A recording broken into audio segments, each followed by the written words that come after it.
Good evening, everyone, and welcome to the South Australian Commission for Catholic Schools strategic pre-election event called to lead, transforming communities through Catholic education. It's fantastic to see such a strong crowd here for a community tonight. We've got educators, leaders, parents and friends, whether you're here in the room at Nazareth Catholic College or online. I know that we are all united by a shared commitment to the future of Catholic education. My name is Stacey Lee and I'm very grateful to be your MC here this evening. We do just have a little bit of housekeeping for those in the room this evening. In the event of an evacuation, you'll hear a siren. Please calmly and quickly exit via the doors you came in and follow the instructions of a Nazareth staff member and make your way to the Oval, which is at the back of the campus.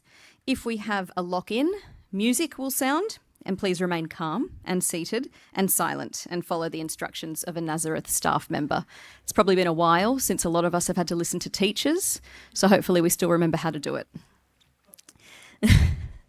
Now, as we approach the election on March 21, there'll be lots of conversations about policy, funding, values and vision, and that will take centre stage. But tonight isn't just about politics, it's about people. It's about students in our classrooms, families in our communities, and the mission that guides our schools every single day. And this evening is an opportunity to listen, to engage, and to ensure that Catholic education continues to be understood, supported, and strengthened in the years ahead. We are very grateful to have so many of our state's decision makers here in the room tonight, and I'd like to formally welcome them. Archbishop Patrick O'Regan, Archbishop of Adelaide, Bishop Carol Kuljetski, Bishop of Port Pirie, Bishop Emeritus Gregory O'Kelly, Diocese of Port Pirie, the Honourable Peter Malinauskas, MP, Premier of South Australia, the Honourable Blair Boyer, MP, Minister for Education, Training and Skills, Mrs Ashton Hearn, MP, Leader of the Opposition, Mr Jack Batty, MP, Shadow Minister for Education, Mr John Neate, Chair of the South Australian Commission for Catholic Schools, Dr Neil McGorran, Executive Director of Catholic Education SA, Miss Nikki Martin, Diocesan Director of Catholic Education, Diocese of Port Pirie, and members of the South Australian Commission of Catholic Schools. Welcome to you all and thank you. Now, this is how it's going to work tonight. We are going to hear from some of our Catholic education leaders, and then both the Premier and the Opposition Leader will provide their leaders' address. We'll hear from the Education Minister and the Shadow Education Minister, and they'll both answer a few questions. So let's get into it. We'd like to begin this evening with an Acknowledgement of Country video, which features students from Catholic schools across South Australia who live, learn and grow on the lands of First Nations people.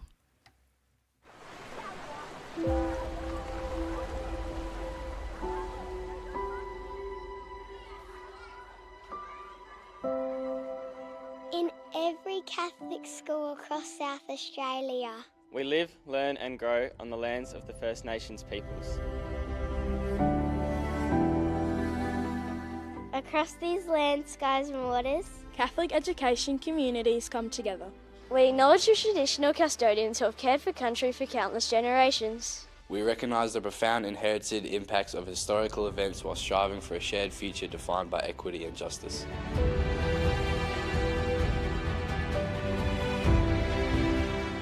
from the Adelaide Plains to the Spencer Gulf, From Ghana country to Nuku country, And across the many lands and waters where we all belong. We pay our respect to elders past and present. And we extend our allyship to emerging cultural leaders, including those within our Catholic education community. we recognise their deep and living connection to country. And we give thanks for the stories, languages and cultures that continue to guide and inspire us. for sharing your stories. For sharing your wisdom. And for your care for country. We walk together faithfully in learning, respect and hope for the future.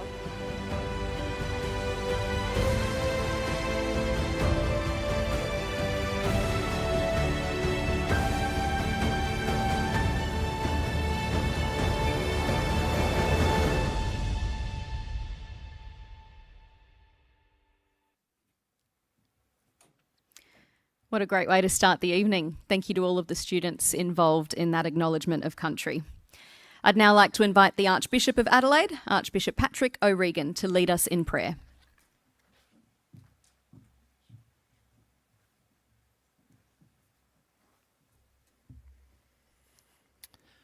Dear friends, in this time of growth and renewal, we gather in prayer to reflect on what it means to lead with vision, courage, and hope as we transform communities through Catholic education.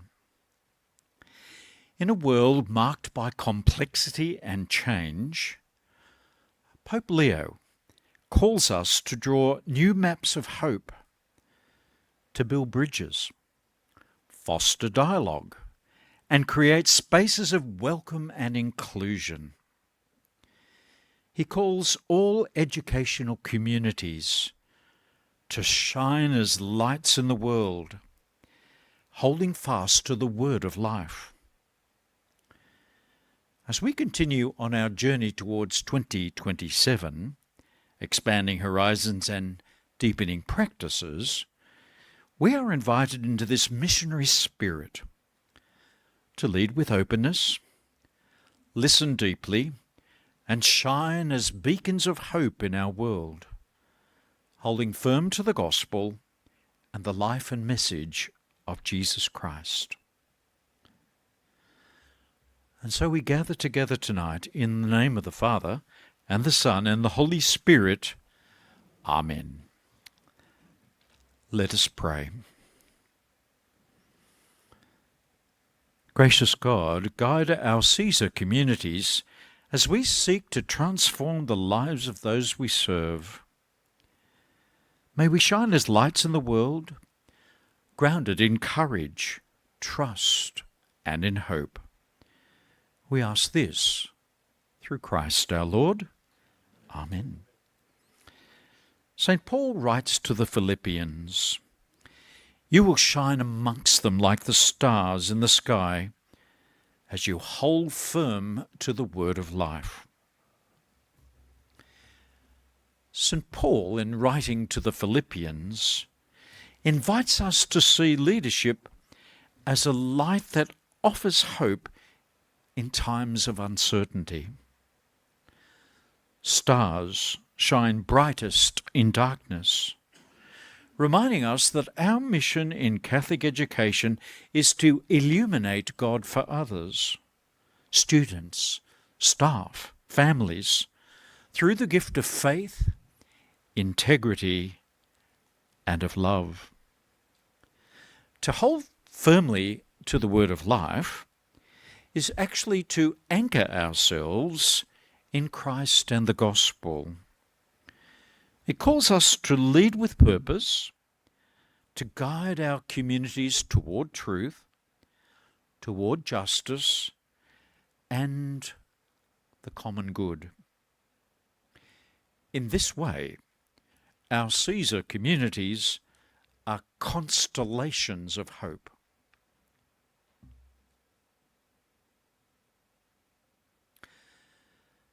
Loving God, as we prepare to go forth in mission, united in purpose, may your Spirit breathe new life into us.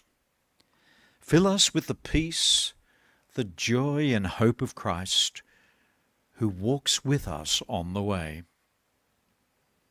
Come, Holy Spirit, prepare our hearts to be people of compassion and courage and love.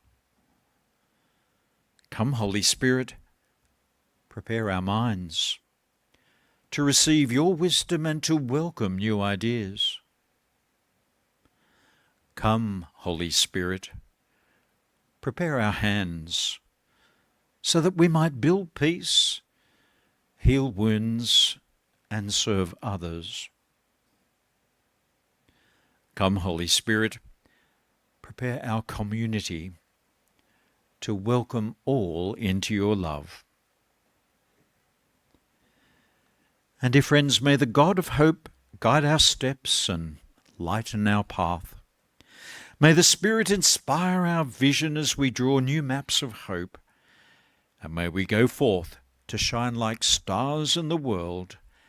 And may God's blessing be with you, the Father, the Son, and the Holy Spirit. Amen.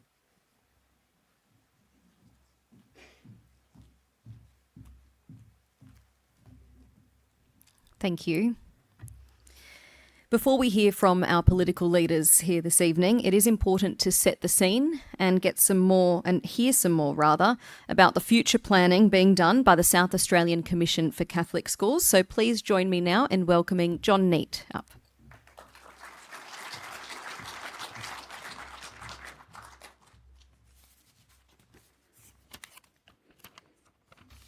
Thank you, Stacey.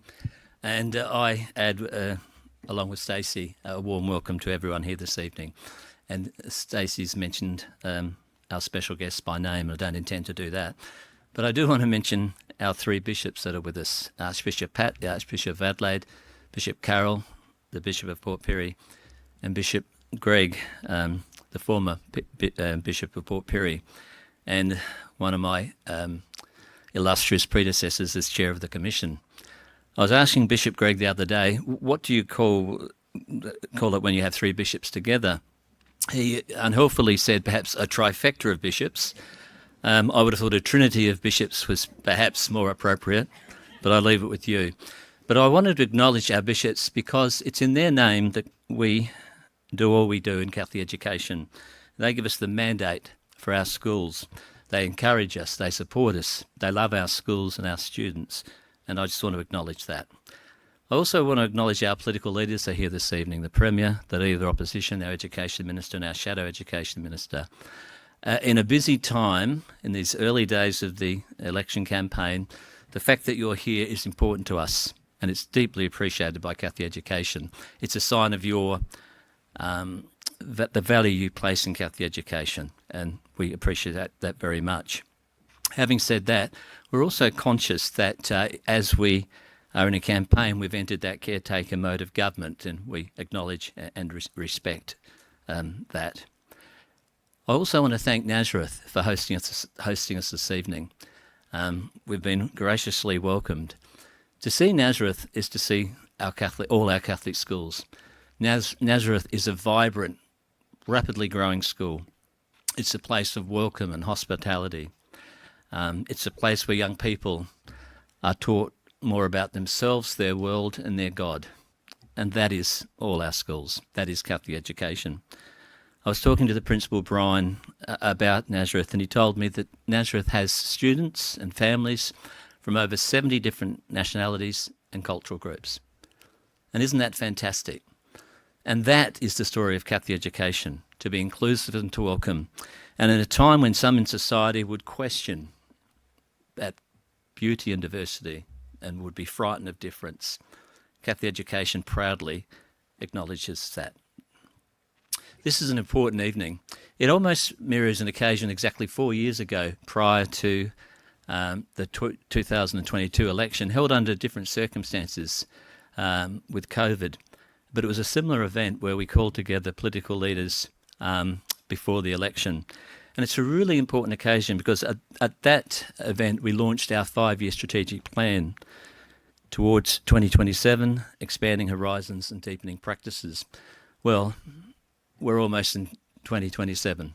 We're closely there. So tonight is a chance to hear what we have done, what we've achieved, but also importantly, what is to come. So that's why it's timely with our political leaders here, because whoever is successful in this coming election will be working with you to deliver on all the exciting plans that we have in place. Catholic education in its 181 years has never been bigger, has never been more supported. I know that for a fact because we counted our students last Friday. 56,461 of them. That's about 20% of our school population. So 1 in 5 of our students come to Catholic schools.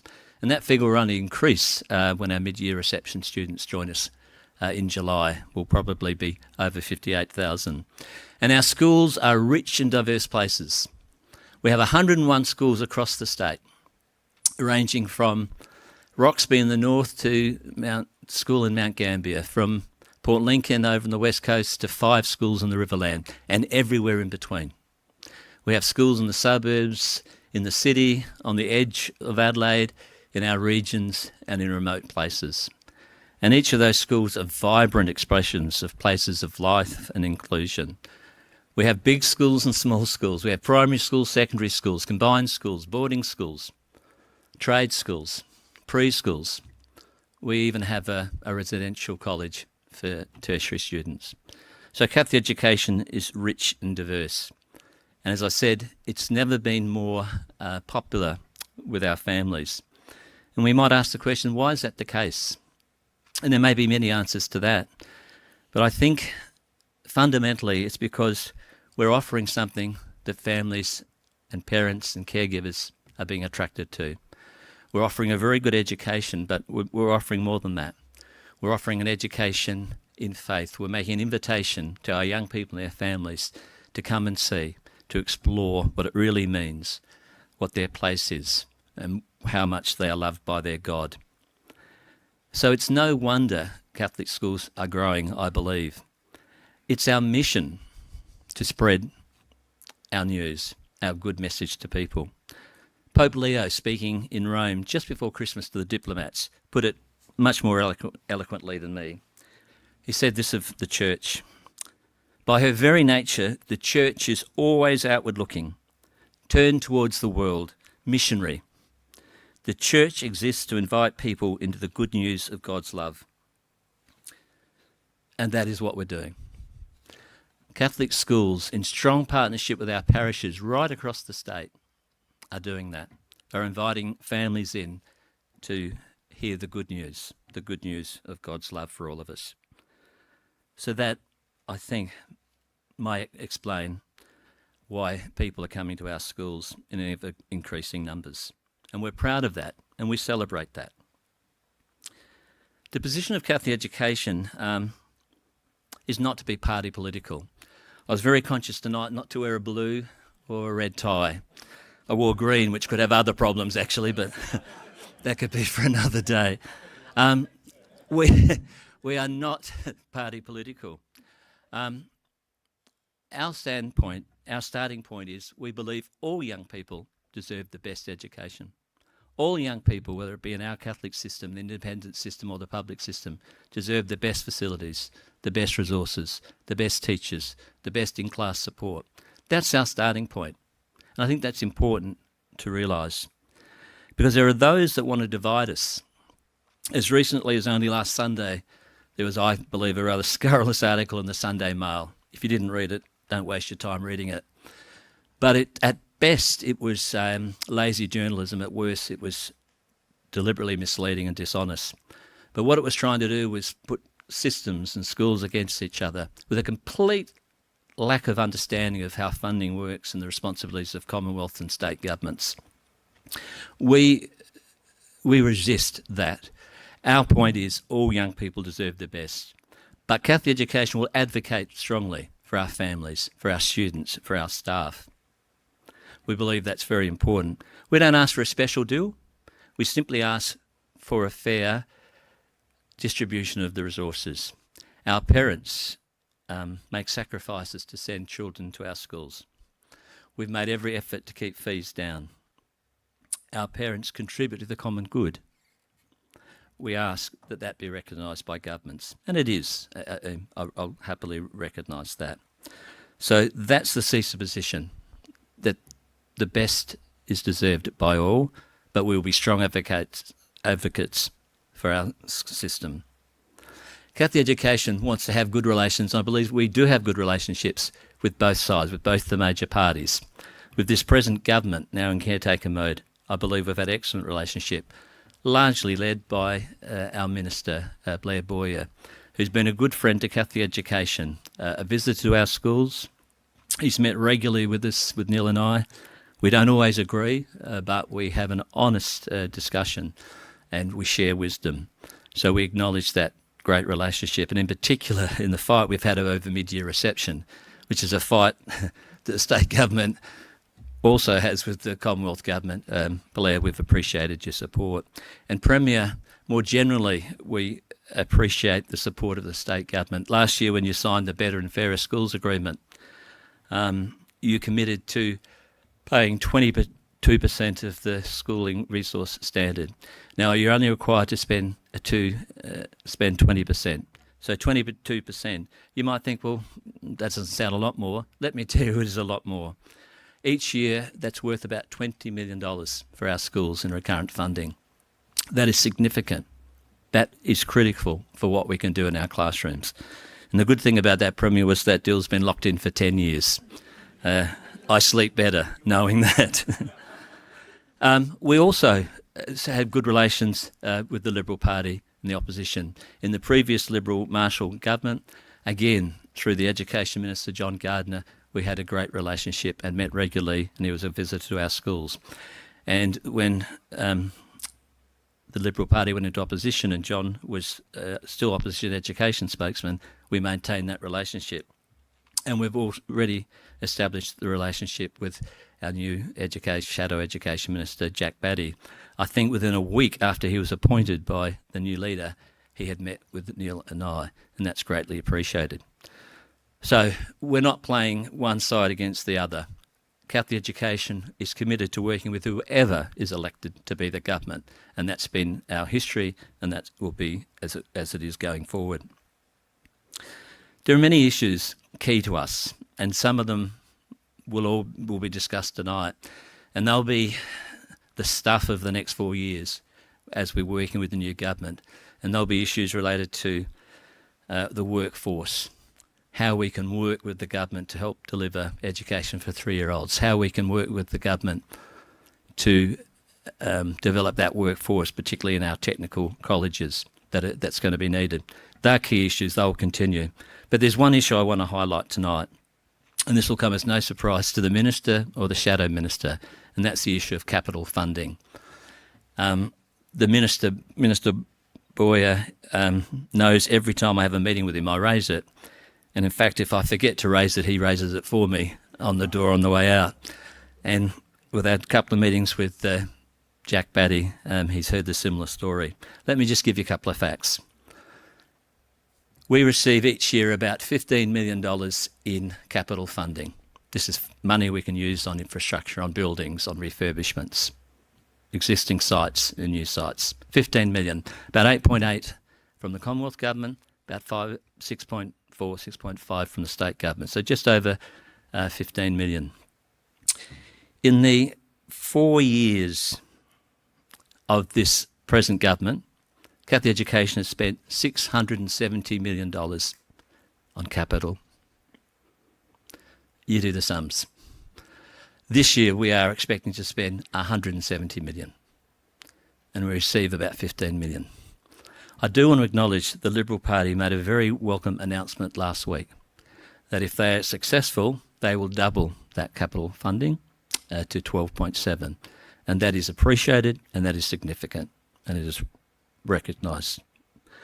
But I still ask you to think about what we are going to do, what we plan to do, what we're doing, and the funding we're receiving. And I know there are many demands on the state purse, and I know that the Premier, whoever the Premier is going to have every minister lining up, pleading the case for their particular portfolio. But Catholic Education asks our political leaders, well, what is the investment? What is the priority? What is important? And what could be more important than investing in our young people? Presently, how do we fund that capital? Well, we use our resources very wisely. We work as a system and help and support each other. But it largely falls to our parents. And that's not sustainable. We are conscious of the pressures on our parents. For 4 years, we froze school fees and only reluctantly raised fees at about less than a third of our schools this year. So, if I say one thing tonight on behalf of Catholic Education that I want our political leaders to hear, I know you've heard it before, but I say it again. Any new government needs to explore that with us. Neil, in a moment, is going to talk about what we've done and what we're planning to do. That'll give a greater sense of urgency. Let me finish where I started, and that's really to thank our political leaders for being here. And I really want to say that we, Catholic Education, respects what you do.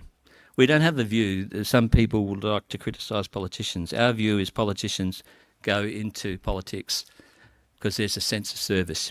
You want to improve, you want to build community, and that's been my experience with politicians. It's what I hear from our principals when they talk about their local members who are welcome guests in their schools, who turn up for things, who advocate for the schools, and that's both parties. So that's our point. That's our, our strong belief. We value greatly what you do. We have an election campaign. 26 days, what was I told? 24 to go. That'll be hard fought. The election will happen, and there'll be a winner, and there'll be a new government formed, and life will go on, because that's the way we do it. But whoever is that new government, can I let you know that Catholic Education is committed to working with you, working in the interests of all young people, and in particular the young people in our schools, as we find even better ways to bring the good news to them. Thank you, everyone.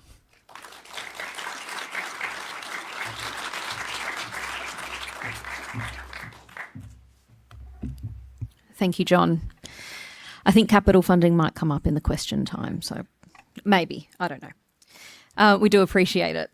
I'm now pleased to welcome Dr. Neil McGorran, Executive Director of Catholic Education, to the lectern to outline the progress that Catholic Education South Australia has made to its Towards 2027 strategy and to give us a snapshot of future plans.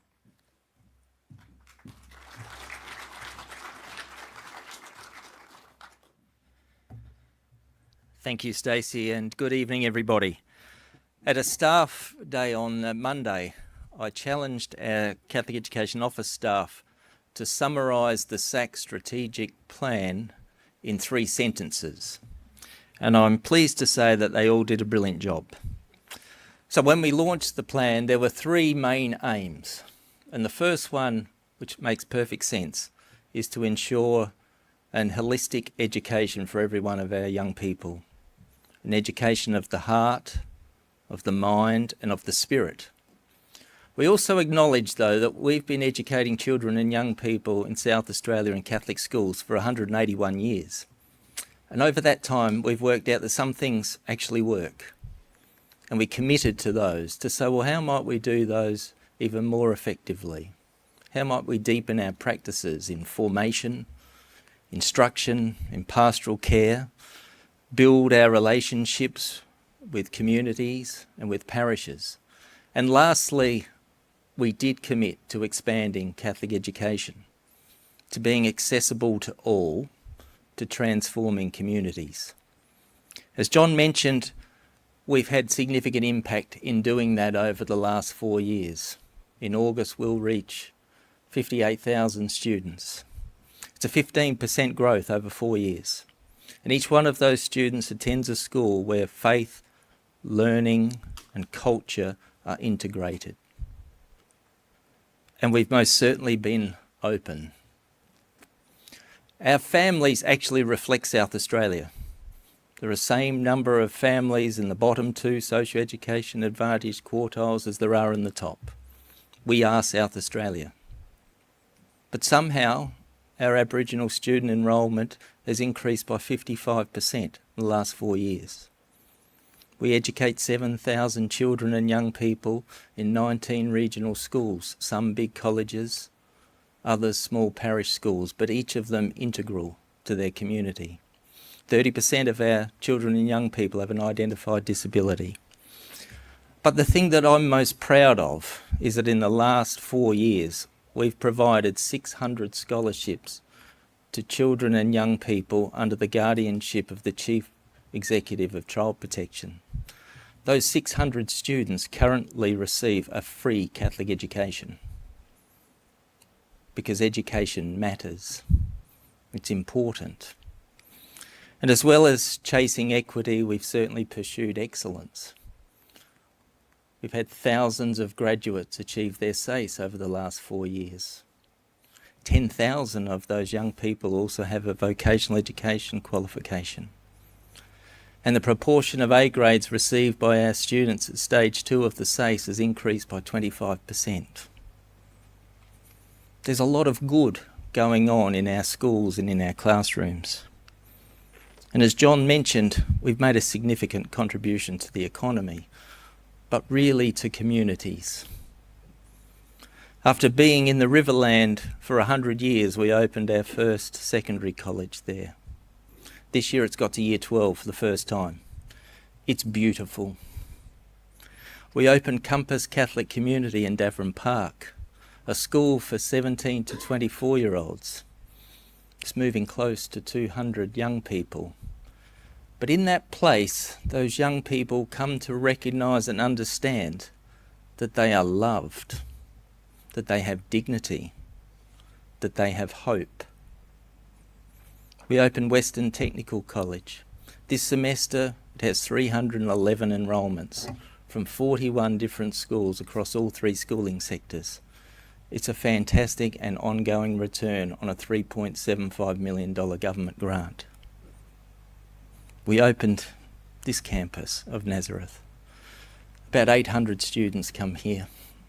And as you walk through, you would have noticed it has everything that opens and shuts. What a place to learn. We also noticed what's happening, though, with the growth in South Australia, where the population is moving. We could see the south and the north. In the south, we purchased land at Noarlunga and Aldinga. We're growing Cardine College, and at Aldinga it will move to year 12. Also, we spotted the opportunities and the importance of early learning, of engaging with children and families in a structured way to ensure their learning and their belonging and their development. We entered into a partnership to build 18 early learning centres in addition to our already existing centres on our schools, because education is important and it matters. As we look ahead, there's much to be excited about. Head towards 2030. That time's going to fly just as the last 4 years have. But this week, all of our students have been involved in Dialogue Week. What an undertaking, giving the opportunity for 56,500 children and young people to have a say about the future of the church in Adelaide. A chance to have a say, yes, as important as that is, but perhaps more importantly, to learn how to listen, to truly engage in dialogue, to understand and appreciate and respect difference, to find common ground, to build relationships, to be open to the Holy Spirit. And we're going to do that as a whole Catholic Church in Adelaide. And out of that will be some recommendations about Catholic education, how, with parishes, we might be church together in new and meaningful ways. For our staff, there are 10,000 of them, and it's growing. By the time I've finished speaking, we could have employed more people. But each one of them matters. So sure, we must support their professional development, their formation, but they are people, and they are doing their very best every day to do God's work. And for our graduates, our young people, the bar we set high. Do want those hearts to be able to love generously, those minds to be able to think deeply, and to live meaningful lives of service, of commitment. Be good members of families, good members of communities, people who give something back, people who are compassionate, care about the common good. When we think about education, like every school in Australia, we're committed to the targets that are in the Better and Fairer Schools Agreement. We've set those. We know they're important. But for us, the challenge is that we must be open enough for anybody and good enough to teach everybody. And that means we have to be more explicit about those things that maybe we didn't need to a few years ago, about rules and routines and expectations. Our instruction must be distinguished. The teacher must be able to bring her magic, his magic. But we must know when to intervene, just the right time, in just the right way. We must be able to explore how to better integrate allied health provision, along with education in a school setting, so that it brings about learning and engagement and participation, and so that it changes lives, because education is important and it matters. South Australia is definitely on the move. We've seen that. And we're trying to move along with it. So we've made some commitments to communities, because education is important and it matters. In 2027, we're going to open the first school at Riverley Park. We're building that for 800. There are students there, and they will come. We're putting another campus of Nazareth Catholic College, Valletta Road, a Year 10 campus. The school is moving towards 3,100 students. There are over 11,000 children and young people in Catholic schools in the western suburbs.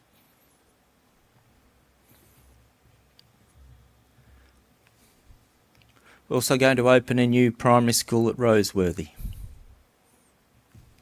We see it as an important place to meet the needs in the north. We've also been watching what's happening, of course, in the Adelaide Hills. 2029 we'll open a new school, a new campus of St Francis de Sales at Strathalbyn. We purchased land at Newenham in Mount Barker because it's a growth area and it's happening.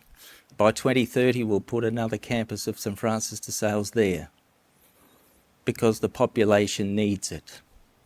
And we've got something to offer that community. We've also been looking at the benefit and the impact of Compass Catholic Community. We've analysed where might those needs be.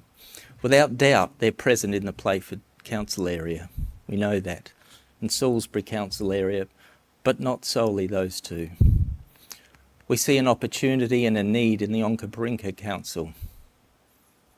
And we're going to meet that need, because education is important and it matters. As we come to an end, there's no doubt that Catholic education makes a contribution. It's an extraordinary contribution to the economy. In fact, by 2030, it will be $1 billion in new infrastructure, new schools only. As important, as powerful as that is, what really matters is to make a difference in communities. Transform communities, become the heart of the community, a place where people can be and learn and belong together,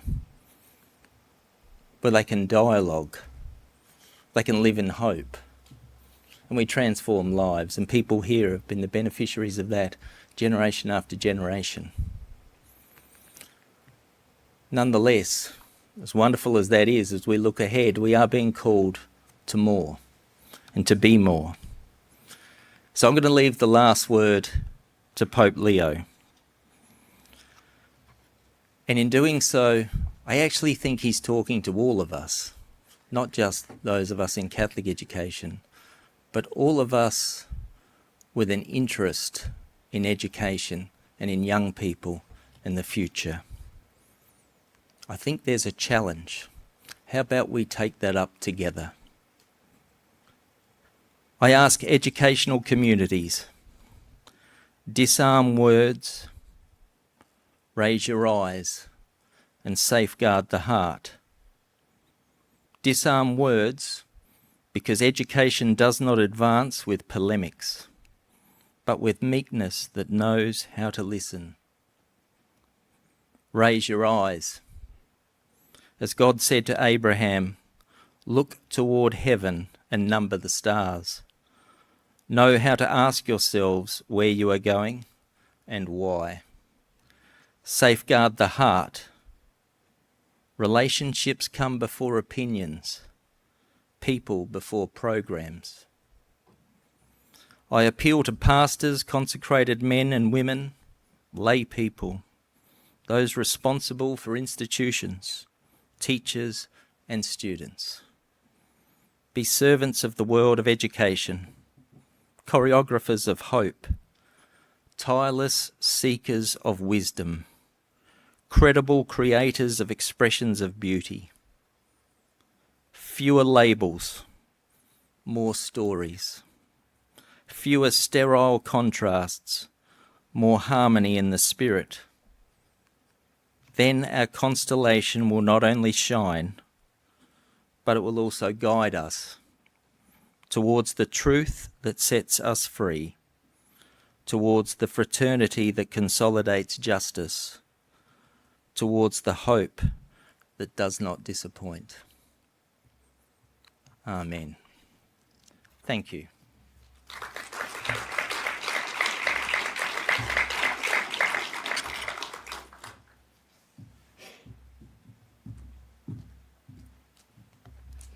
Thank you, Neil. I'd now like to invite up the Premier of South Australia, the Honourable Peter Malinauskas MP, to outline his party's plan for Catholic education in South Australia. Thanks. Thanks, Stacey. And I'd start by just acknowledging that we are in the lands of the Kaurna people and pay my respect to their elders past, present and emerging. Thanks for your remarks, Neil. I particularly enjoyed listening to your conclusion then. It's an invitation to all of us to think about our shared objectives, generally across government, but also the Catholic education sector. It's important to acknowledge our bishops that are here this evening, each and every one of you. It's always a pleasure to be here, particularly with you, Your Grace, as Archbishop of the Archdiocese of Adelaide. Can I acknowledge Blair Boyer, good friend of mine, ministerial colleague, the Leader of the Opposition, and also the Shadow Education Minister as well.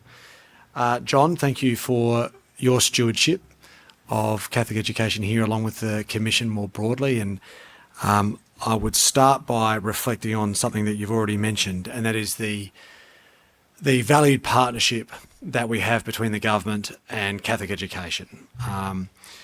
When I think back to this event 4 years from now, it was a bit of a different format, as you alluded to, but one of the key principles that we were very keen to sign ourselves up to in the event that we're able to form government was the idea that whoever the Minister for Education would be, and our hope was, of course, that it would be Blair, wouldn't just be the Minister for Public Education, but be the Minister for Education for all students throughout the state. And that's an ethos I think Blair has carried not just with sincerity, but also with action. And in no small part, the relationship that we have with you, John, and you, Neil, and your team is very much a reflection of that. I thought I'd just start by inviting everyone here tonight just to sort of go up to 30,000 feet and contemplate the position the state is in for a moment, in a way to sort of set a bit of context around the opportunity we've got before us. You know, I think it's fair to say for someone of my vintage, it's hard to reflect upon any period in the history of the state in my lifetime where we've been in as strong an economic position as we are in now. I think that's backed up by objective fact. We're the lowest rates of unemployment we've ever had in our history. At the same time, we've had the highest rates of participation rate in the labour market in our history. We're the fastest growing economy. We're the highest wages growth in the nation in terms of average weekly earnings. And these are all, you know, stats that are coming out from the ABS almost every single week. And, you know, in isolation, people in positions like mine were inclined to cherry pick stats and try and demonstrate success about whatever the policy area is. But in terms of general economic performance of the state, it's incredible, right, and consistent. But that then invites a different set of challenges.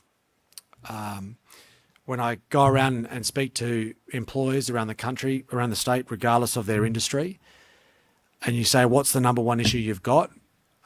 Almost invariably, always, is access to labour and skills.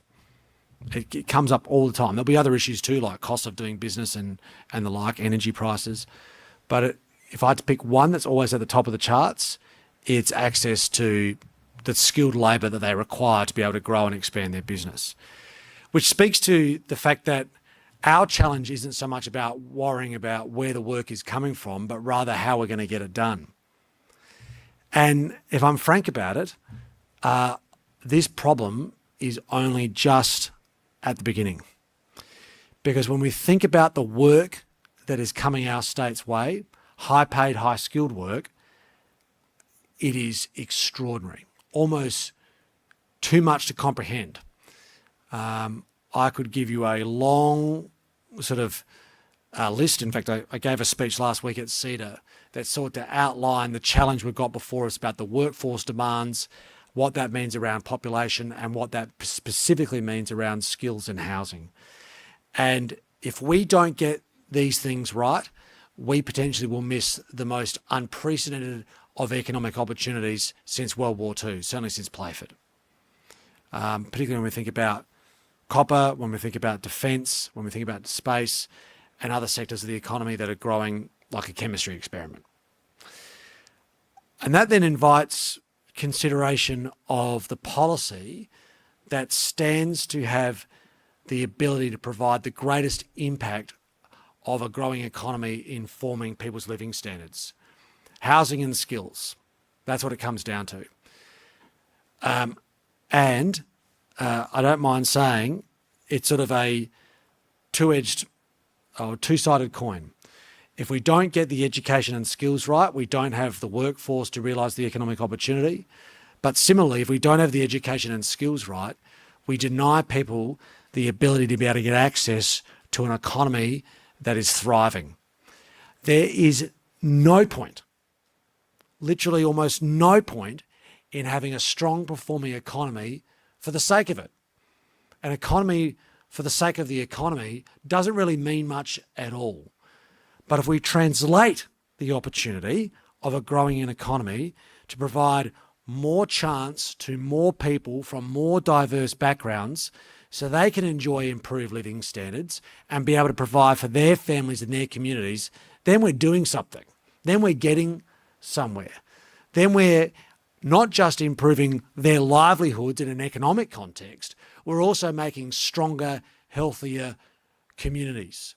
Because we definitively know from the global experience at the moment that there is a connection between economic equity and a sense of social justice and a sense of social cohesion. Without economic equity and equity of opportunity, we undermine social cohesion in a way that the whole of society then is vulnerable to decline. Which means the work that education providers do at any level is central to a mission that we should all commit ourselves to, which is to improve the lot of the next generation in the environment that we currently have.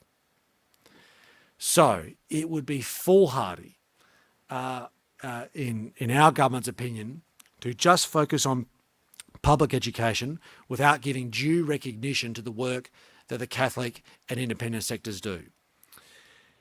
So then the question is, well, how does that reflect itself? How does that manifest itself in a policy context? As a government, I hope that people in this room have a degree of familiarity of just how much we're investing in the areas that are in the immediate remit of our control around public education. Everything from in fact, many respects, seeking to replicate in public education what Catholic education has set the benchmark for, quite frankly.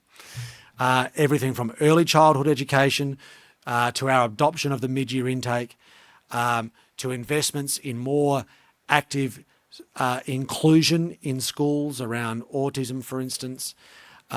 What we are doing in technical colleges, which I don't mind saying, for me personally, because this is a policy I've been keen on forever, my inspiration for being so keen on tech colleges came directly out of St. Pat's and the work that you do there.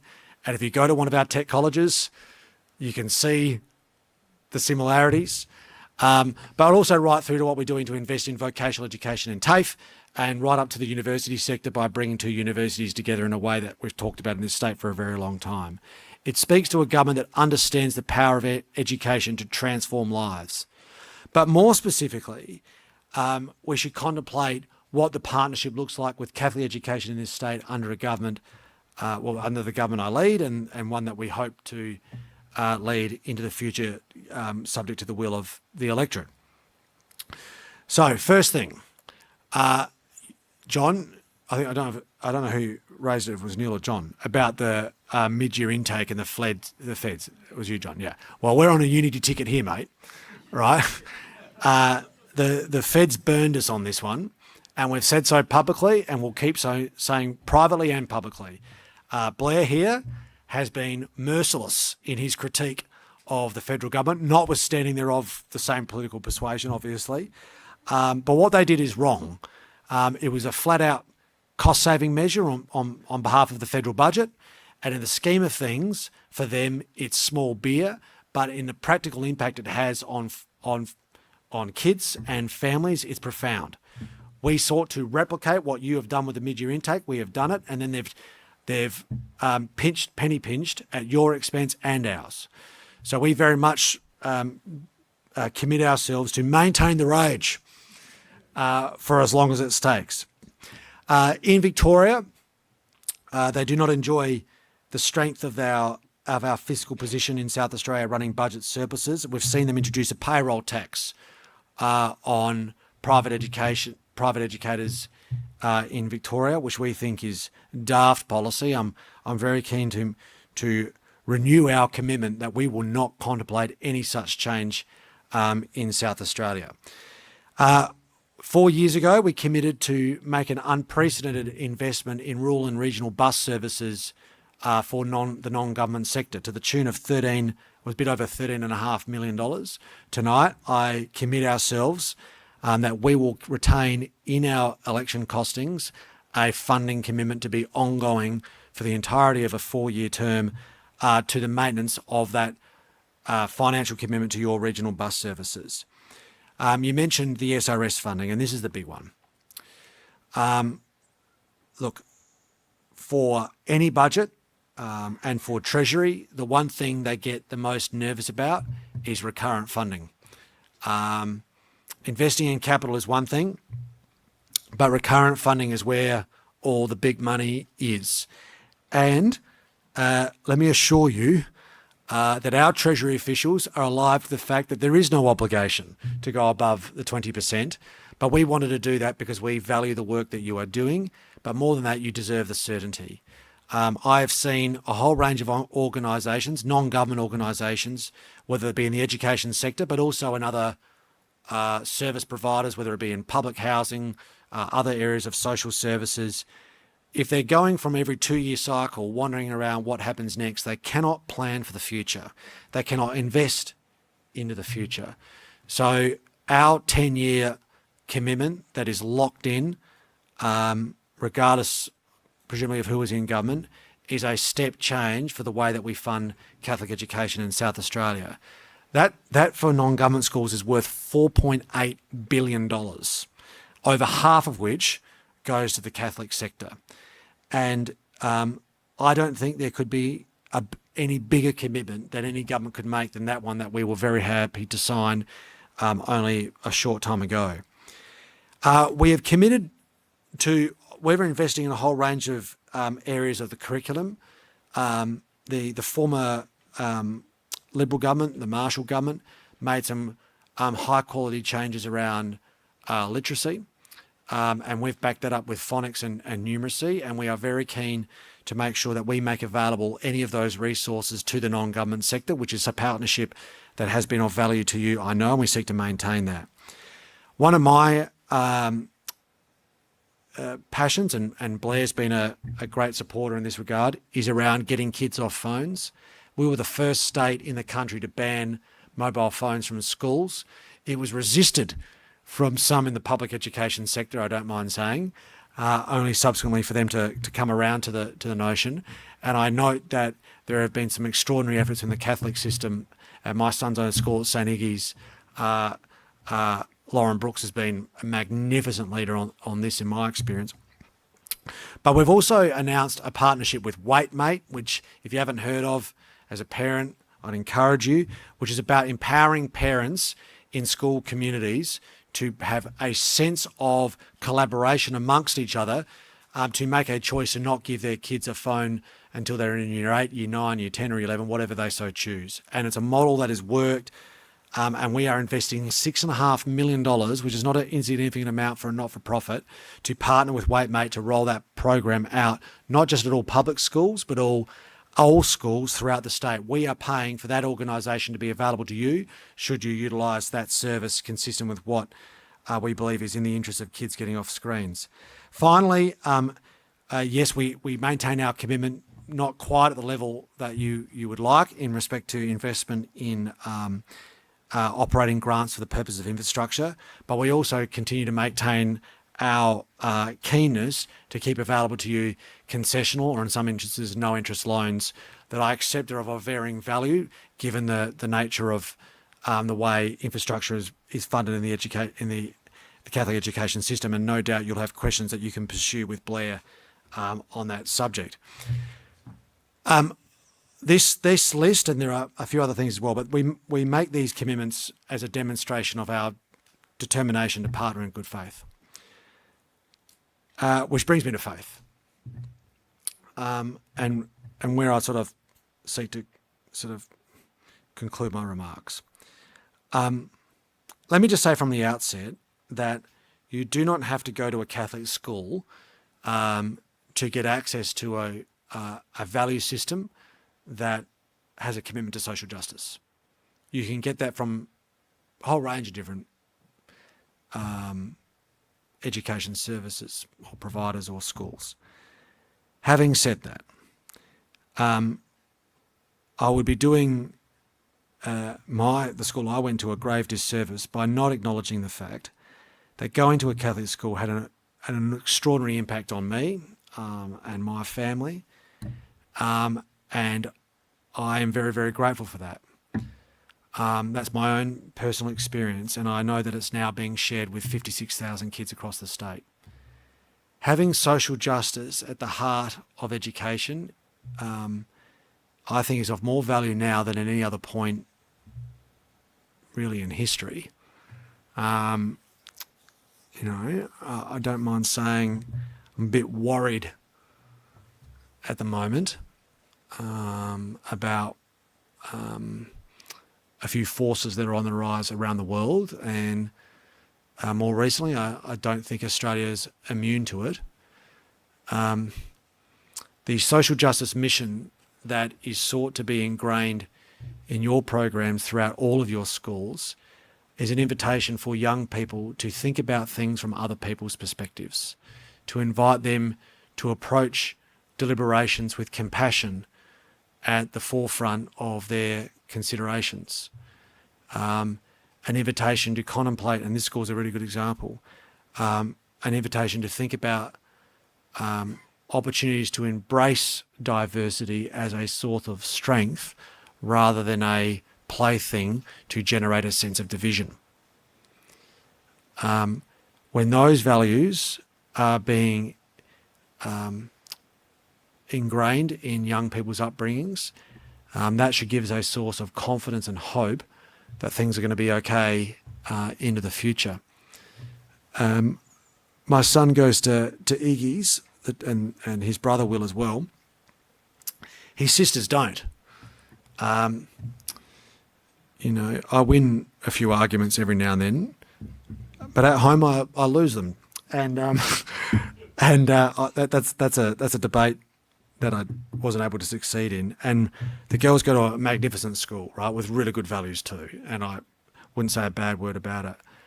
But if I'm candid, I do notice the difference. That sense of men and women for others comes through all the time, and that can, and I know in different schools is in different contexts. For us, and Mercedes was the Mercy Keys. And there is a power and a value to that is immeasurable for every young person's sense of well-being and wholeness when they contemplate sort of a complex world in front of them. And so to the extent that you do that work, can I credit you for it and thank you for it. I wish you every success in the education of your 56,000 kids and growing, as noted, and I hope that number continues to grow for as long as that mission is central to your endeavours. Thank you.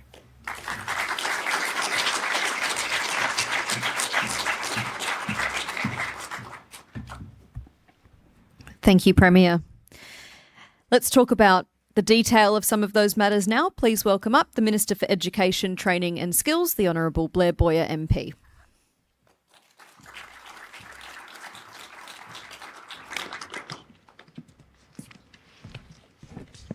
Take a seat, Minister. I know, I feel like Oprah. Who wants a car?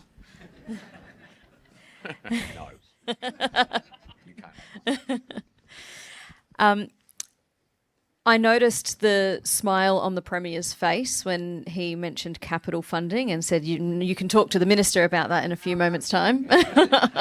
And very good timing. You can really tell us now how those conversations have gone.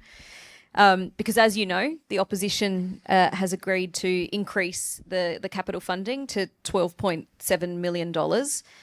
Is it a wink, wink, nudge, nudge scenario? I know it's still a few weeks to go of the election campaign. Will we get an announcement? No, it's not wink, wink, nudge, nudge, but it's certainly something that Neil and John have raised at every single meeting, both formal and informal, that we have had across the last 4 years, and I absolutely understand the need. Not for a second do I need any reminding, Stacey, about the need in all our schools, Catholic sector included. As Peter referenced in his speech, I've done my level best to make good on the commitment I made 4 years ago to be the Minister for all students in South Australia, regardless of where they go to school. I've done my best to do that, and I've thoroughly enjoyed visiting Catholic schools, and when I do that, I see need at those schools just like I do when I go in the public system as well. So the case has been very well made by John and by Neil and by many faces in this room that I know well from their schools as well. Neil gave some pretty impressive data. One of the things he mentioned that I might just touch upon was, I think, the $673 million spent over 4 years at 100 schools in the Catholic system, which is a mighty effort by the Catholic system to do that with, I agree, not a huge amount of extra support from the state government towards that. And I'd point out too that... So I just wanted to make the point, and over 8 years it'll be $1 billion. Yes, yeah. No, it's... And what makes this even trickier is that post-COVID, the cost of doing works at schools has basically gone up 40%. And budgets haven't. So it is hard, and I feel this every day in the job that I do, the frustration about how much things cost, and with an ageing system, how thinly it feels like it's spread. But if I just compare to what we're facing in the public system too, I think $673 million over 4 years, 100 schools. I think we've done $800 million over 4 years in 500 schools. So we are really feeling the pinch.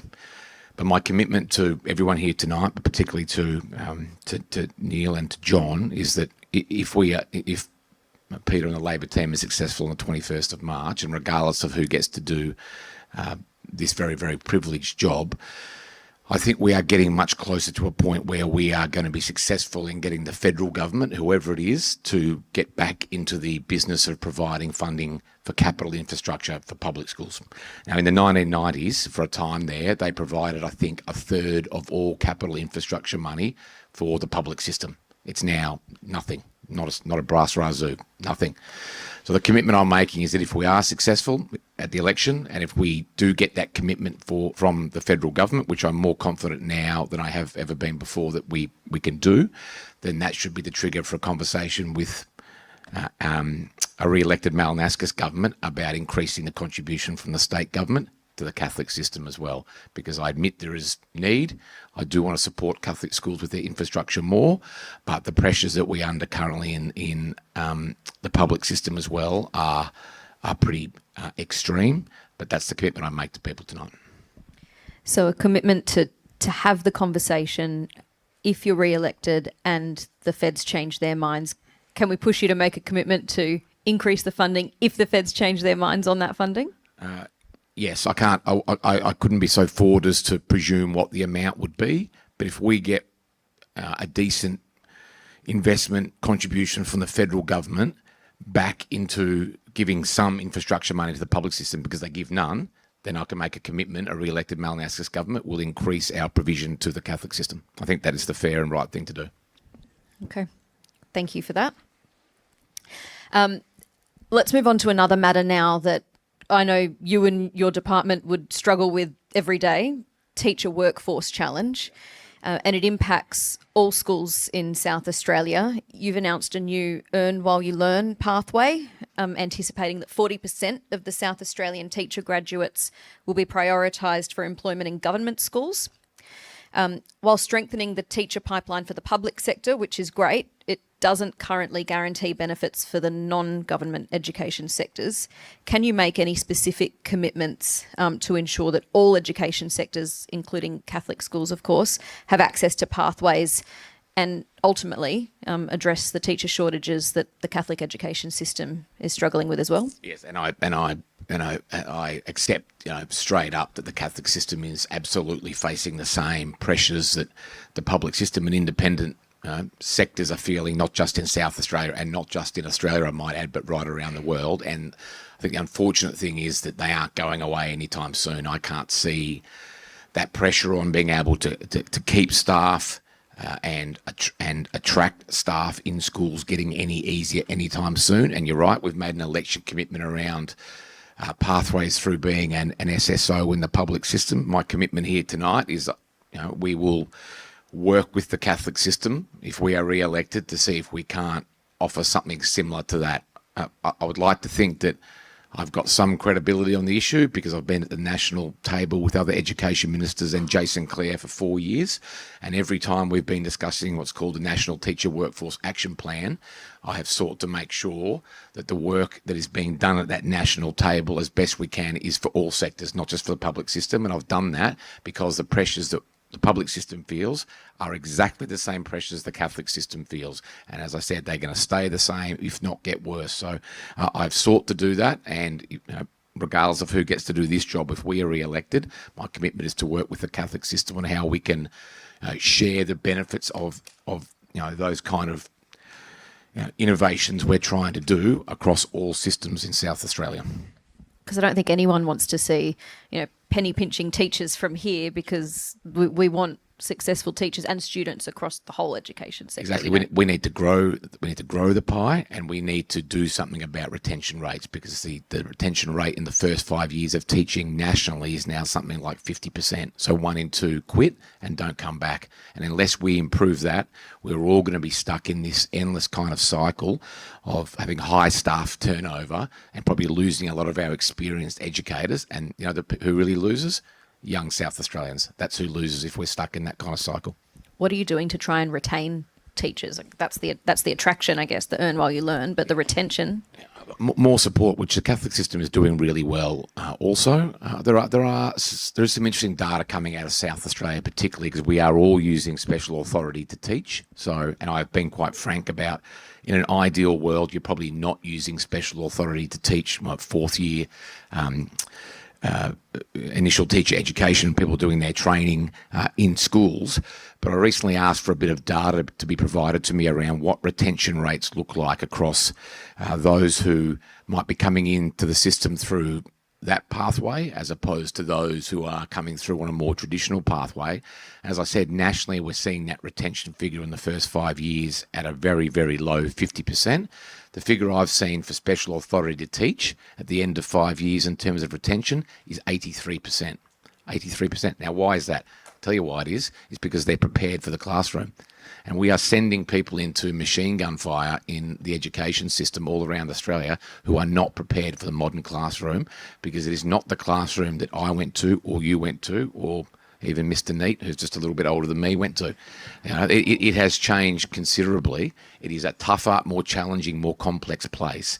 And we haven't adjusted our teacher training system to make sure that people going in are prepared for the rigours of that classroom. And they are doing the obvious thing. They're quitting and they are shocked and they're never coming back. But the SAT pathway shows that if we can find a way to give them more time in the classroom with mentoring and support, so if they have a bad day, there's someone there to say, here's some things you can do, or just a arm around the shoulder, they do hang in there, and we lift that retention rate all the way up to 83%. And that's something I want us to do collectively, and we are. So the trick here is we're going to have to do things differently. Doing stuff the same, we're not going to solve this problem. But I think South Australia in the last 4 years, and across all systems, has shown a willingness to actually take some risk. What I've has become very apparent to me, Stacey, we were a schooling system that I think in the 70s and 80s had a reputation as being the great innovator in Australia in education. Somewhere we lost that, and I suspect we lost it because we just started playing it safe. We got too scared to take a risk because if it went wrong, we'd be criticised and we'd be embarrassed. So instead, we started copying what other states and territories did instead of doing our own thing. I think we've actually recaptured a bit of willingness to take some risks, and I won't go through the examples, but that's the secret to us being back in a position where other education systems in Australia are again looking at South Australia and saying, what are they doing? We might do that too. There are lots of disadvantages about being small. The advantage is nimble and able to trial things, and if they work, roll them out quickly. Why were we the first state to have a year 1 phonics check? Why are we going to be the first state to have a year 2 phonics check and the first state to have a year 1 numeracy check? Because we could trial it, we could do it quickly, we knew it worked, and we rolled out across the whole system. That's the same kind of, I think, bravery and courage and willingness to do something different that we're going to have to harness if we're going to solve all these other very modern challenges faced by education systems all over the world. Speaking of rolling out new programs, 3-year-old preschool, which your government has announced and is rolling out, Catholic education is already seeing the educational outcomes from 3 and 4-year-old preschool. And I think you'd agree that the sooner it could be rolled out further and wider across the state, the better. You've seen in the presentations tonight that Catholic education is prepared to reallocate its resources and assets to this. How can the Labor government work in genuine partnership with Catholic education to deliver this as a sustainable, long-term, sector-wide early years model to make sure that the funding is not just that sort of hodgepodge, I guess, grant here, grant there, hard to apply for, hard to get the money out of, make sure it's stable and equitable across all settings? Yes. Yeah, and I'm very pleased to get a question on this because this has been a big project, and still have to pinch myself that it's actually up and running now, which is great. And we'll have 6,000 3-year-olds in South Australia get a taste of 3-year-old preschool this year, which is 2,000 more than we had anticipated, and it's about a third of all 3-year-olds in South Australia at any given time. Now, when you compare that rollout to the first place in Australia that did 3-year-old preschool, which was Victoria, much, much bigger system. In the first year of 3-year-old preschool in Victoria, fewer than 1,000 3-year-olds got access, and it was a 10-year rollout. Now, because of the pretty innovative recommended method of delivery that Julia Gillard made, which surprised a lot of us, including me, it is harnessing long daycare. It is also harnessing early learning centres in the Catholic system and in the independent system. Because of that, we have been able to offer it to a third of all our 3-year-olds in the first year. And as you said, I want to get it out there and having everyone get it as fast as we can because it makes a difference. So I am absolutely committed, and as is the government if we are re-elected, to seeing if we can't speed it up. And in order to do that, it is going to take the involvement of all sectors, including the Catholic system. There's absolutely no doubt about that. But it is one of the things that I have to point to that I'm most proud of, is not just the fact that we've been able to work through a Royal Commission recommendations and getting it happening as we said it would, but being able to make sure that all parts of our education system are sharing in that rollout, which, as Gillard said, that was the only way we would get to as many 3-year-olds as we possibly could. And what really worried me was, if you're only getting to 85% of 3-year-olds, you can bet your bottom dollar the 3-year-olds in that 15% not getting it, a lot of them would be the ones who need it the most. So it has been a team effort, and I'm absolutely committed to it remaining a team effort. Anything we can do to speed it up, then we'll absolutely look at that. Okay, so you'll continue those chats? Absolutely. We do have to move on. I'd love to keep going on that. We've spoken about this. I've got an 8-month-old daughter. I'm already looking for her 3-year-old preschool, so I'm looking at you. But let's move on to, I guess, the other end of schooling, technical colleges. Yes. The Premier referenced it. It was inspired by Catholic education. And I know that's been another focus of your government. Yes. You've put in more than $200 million towards building new facilities. And a lot of these facilities that are being built are in areas that are already serviced by Catholic schools offering technical programs. Why isn't the government pursuing a more collaborative approach in regards to this to try and reduce operating costs and keep fees affordable? And I ask this question because it can be particularly concerning in places like Port Augusta, a low SES region where families are being asked to pay $12,500 for a 9-week Year 11 course that's not a full qualification. Wouldn't it be better to work in collaboration so there's not double up and both sectors can address a far wider area? Yeah, so technical colleges had a lot of conversations with John and Neil about those as well. And we've got the 5 that we committed to, all open and operational and full now. As the Premier said, and I echo what he said, it was a visit for me as well to see Danny Deptula and the team from St Pat's, which was really the inspiration for us wanting to make a commitment to having those in the public system as well. The commitment I gave at the time to Neil and to Dennis Ralph, who was then doing John Neat's role as chair, was that we would commit to trying to build them in areas that didn't cannibalise the students going to the Catholic system. I actually think we've done that well. The commitment we've made to 3 more, which we've announced now in Murray Bridge, in Gawler and in Marden in the eastern suburbs. I think, again, with the growth in the north, which is by far the biggest growth we're seeing in the state, there will be more than enough enrolments out there for, if we are elected, a Gawler Tech College, as well as the continuing success of St Pat's at Edinburgh as well. And I understand with the 2 regional ones that we currently have up and running, Port Augusta and Mount Gambier, there is desire from those schools, including Catholic schools, to use them, which is a good thing, and I want to accommodate that. The issue we have struck upon, of course, is that the way we are funding them in the public system is Gonski money, or Better and Fairer Schools money, and it is not a cheap model because of the curriculum and the way we're doing it, which is a good thing for the students, and we can't use that money to subsidise the cost for Catholic or independent students to get there. But I've discussed it with the Premier. We both agreed our ambition in building them was to have them in those 2 country areas available to non-government school students as well. I'm confident that we will be able to find a way to lower the cost so it does become appealing and achievable, but there is not a lack of desire from me or from the Premier or from the Education Department to do it.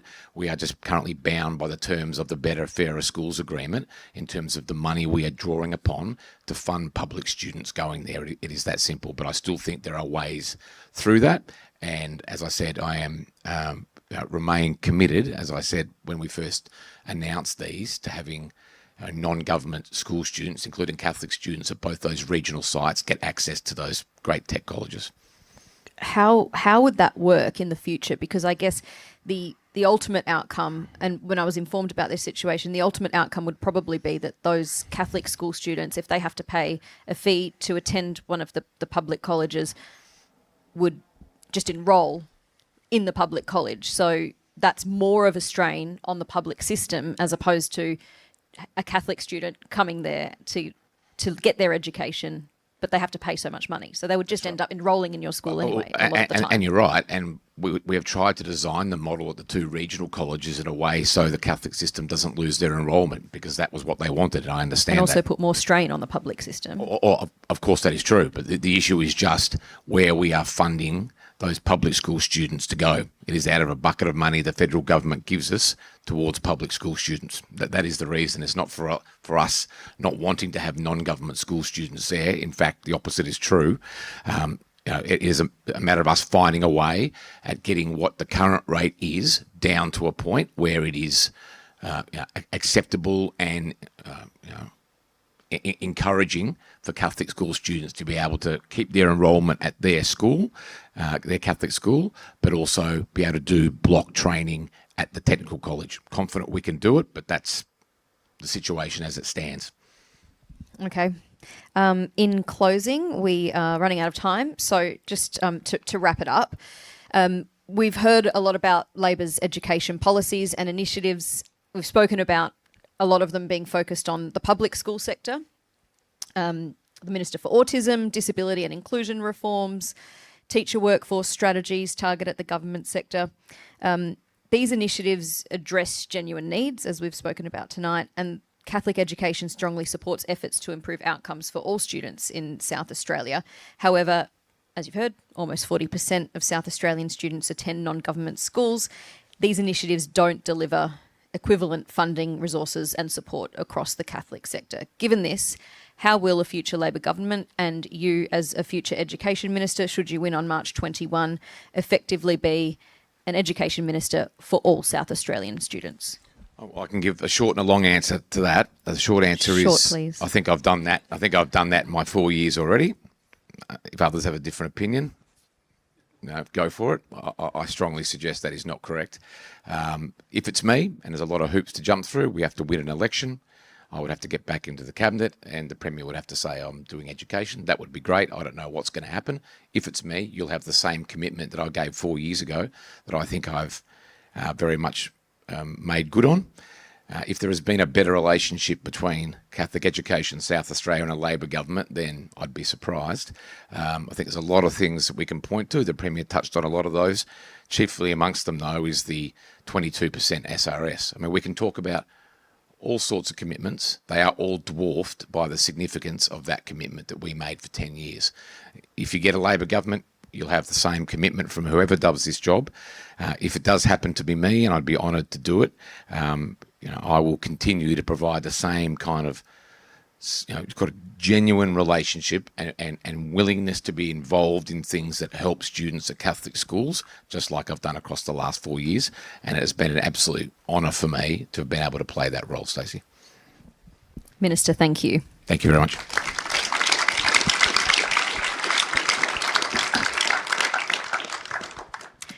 Might just stay here for a minute because we will now take a moment to look to the screen for a video which will highlight the growth of Catholic education since the Towards 2027 strategy was launched in 2022.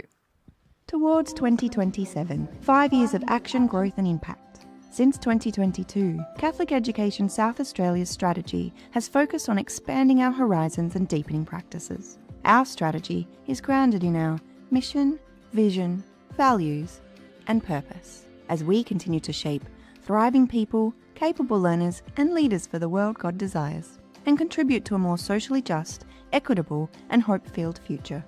We've grown, not just in size but in capability, diversity and reach. Over 5 years we've welcomed more than 10,000 additional students, supported over 56,000 children and young people, and entrusted a dedicated workforce of more than 9,500 staff across schools and offices.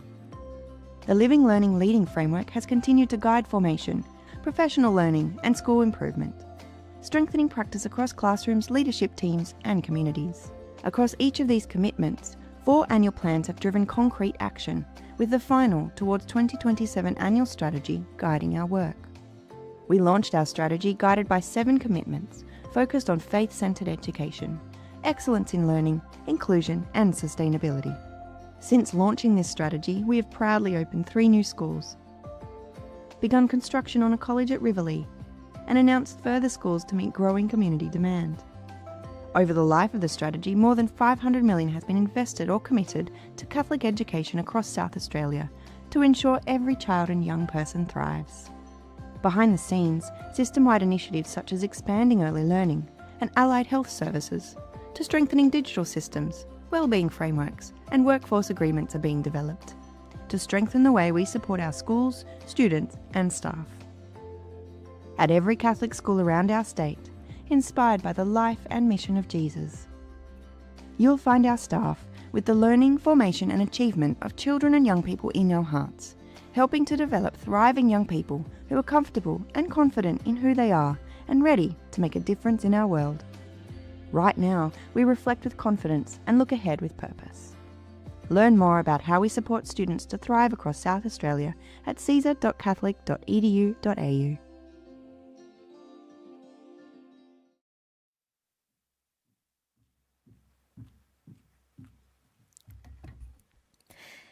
Let's now hear about the opposition's plan for the future of Catholic education South Australia. I'd like to welcome Mrs. Ashton Hearn, MP, Leader of the Opposition.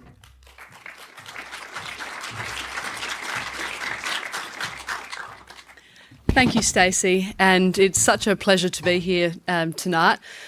Obviously, I've been the leader of the Liberal Party for about 60 days, thereabouts. There's about 550 hours to go between now and the next election. When, obviously, you can imagine, and same goes with the Premier and, of course, Minister and Jack Batty, our shadow, during an election campaign, there's always a lot of invitations that you need to juggle. And when this one came across my desk, it was made very, very clear to me that it was a must not miss event. So I'm delighted to be here today, and I think that that's a testament to the strength of your organisation, and to see so many people here tonight and online, it's incredible. Can I acknowledge the Archbishop Pat? Wonderful to meet you this evening. Bishop Carroll. Can I acknowledge Bishop Greg, and of course the Premier and Minister, John and Neil. Wonderful to hear your contributions this evening, and of course members of the South Australian Commission for Catholic Schools, leaders, teachers and parents. Thanks for the opportunity to be here tonight, and thank you for the extraordinary work that you do in nurturing not only the minds of South Australians, but their characters, their resilience and their sense of purpose. Because ultimately that's what this conversation is about tonight.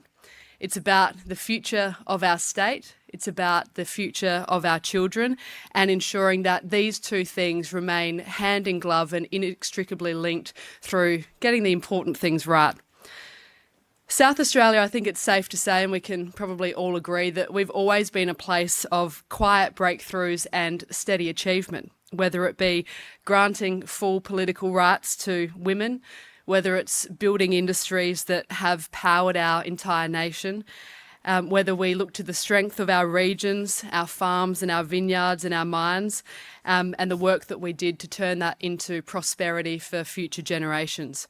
From the copper that first placed South Australia on the global map, to the family farms that continue to feed us, to the manufacturing sector that once made this state the workshop of our nation. Our history is a story of innovation, it's a story of courage, of sacrifice, and ultimately of community. And throughout all of these chapters, education has sat well and truly at the heart.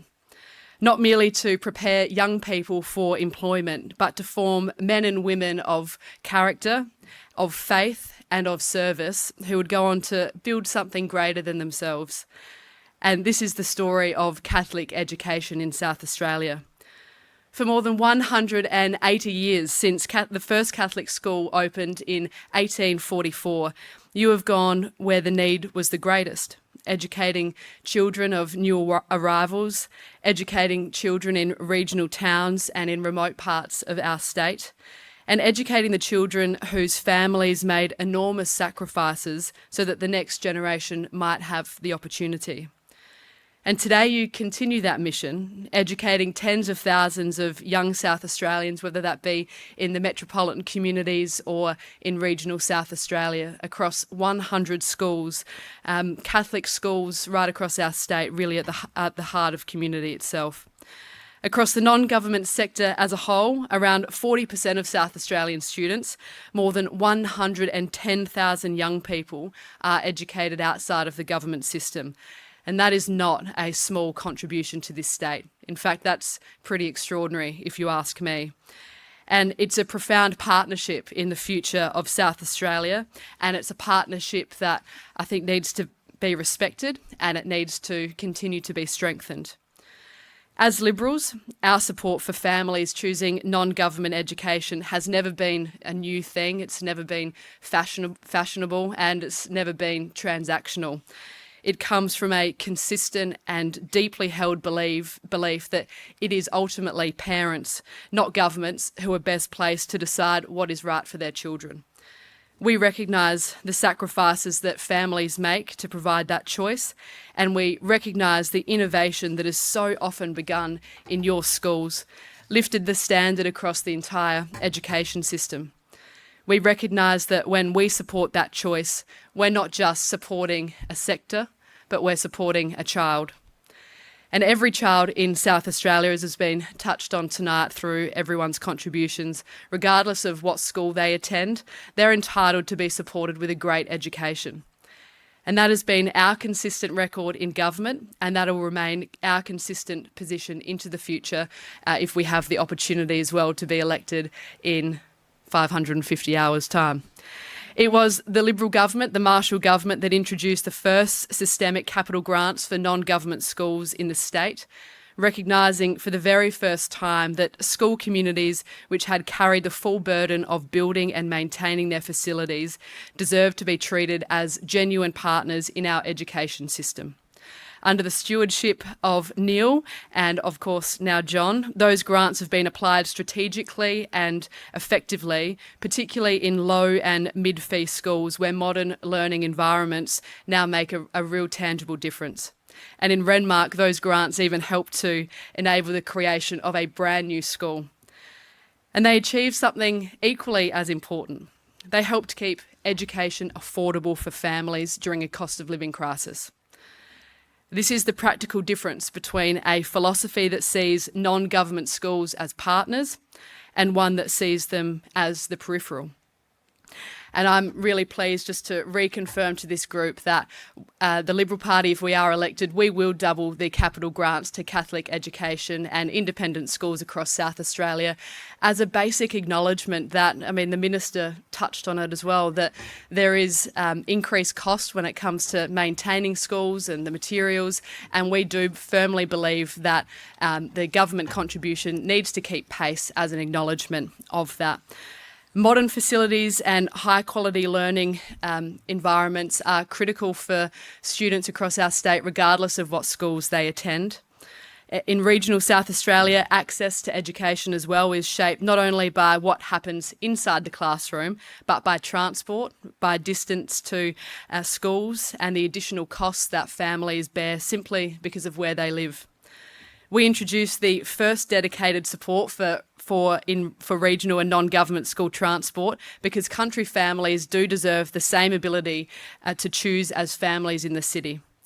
No government that I lead will ever accept the idea that regional students should have fewer options, because when a town has a strong school, it's got a strong future. The Premier touched on this, and there's actually a lot that we agree on, to be honest, and I think particularly in relation to this, when it comes to the opportunities that we have right at our fingertips in South Australia, I think it's true to say that AUKUS is going to change our landscape in a way that we can't imagine. We are on the edge of the great industrial transformation that really is going to be driven by defence, by cyber, by AI, by space and other critical technologies. And less than a generation from now, tens of thousands of highly skilled and highly paid jobs will be anchored right here in South Australia. And I'm excited because that means that young people won't have to leave our state to build their future, and families will be able to plan their lives with confidence.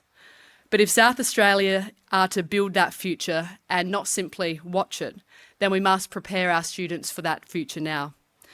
And that's why we've already made some really exciting commitments around ensuring that local businesses can hop on the supply chain of AUKUS to make sure that we're not just a sort of glorified IKEA that brings components that are made from overseas into South Australia and we assemble them down at Osborne.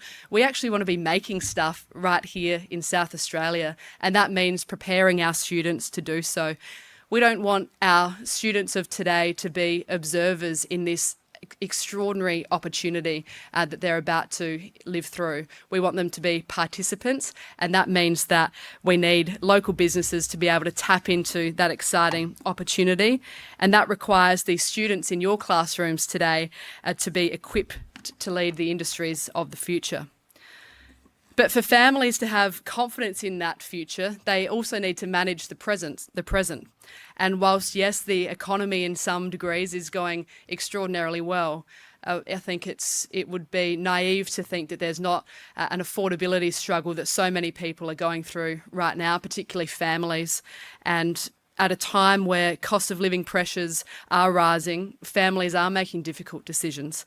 Catholic education continues to provide an affordable and values-based option for tens of thousands of South Australian families.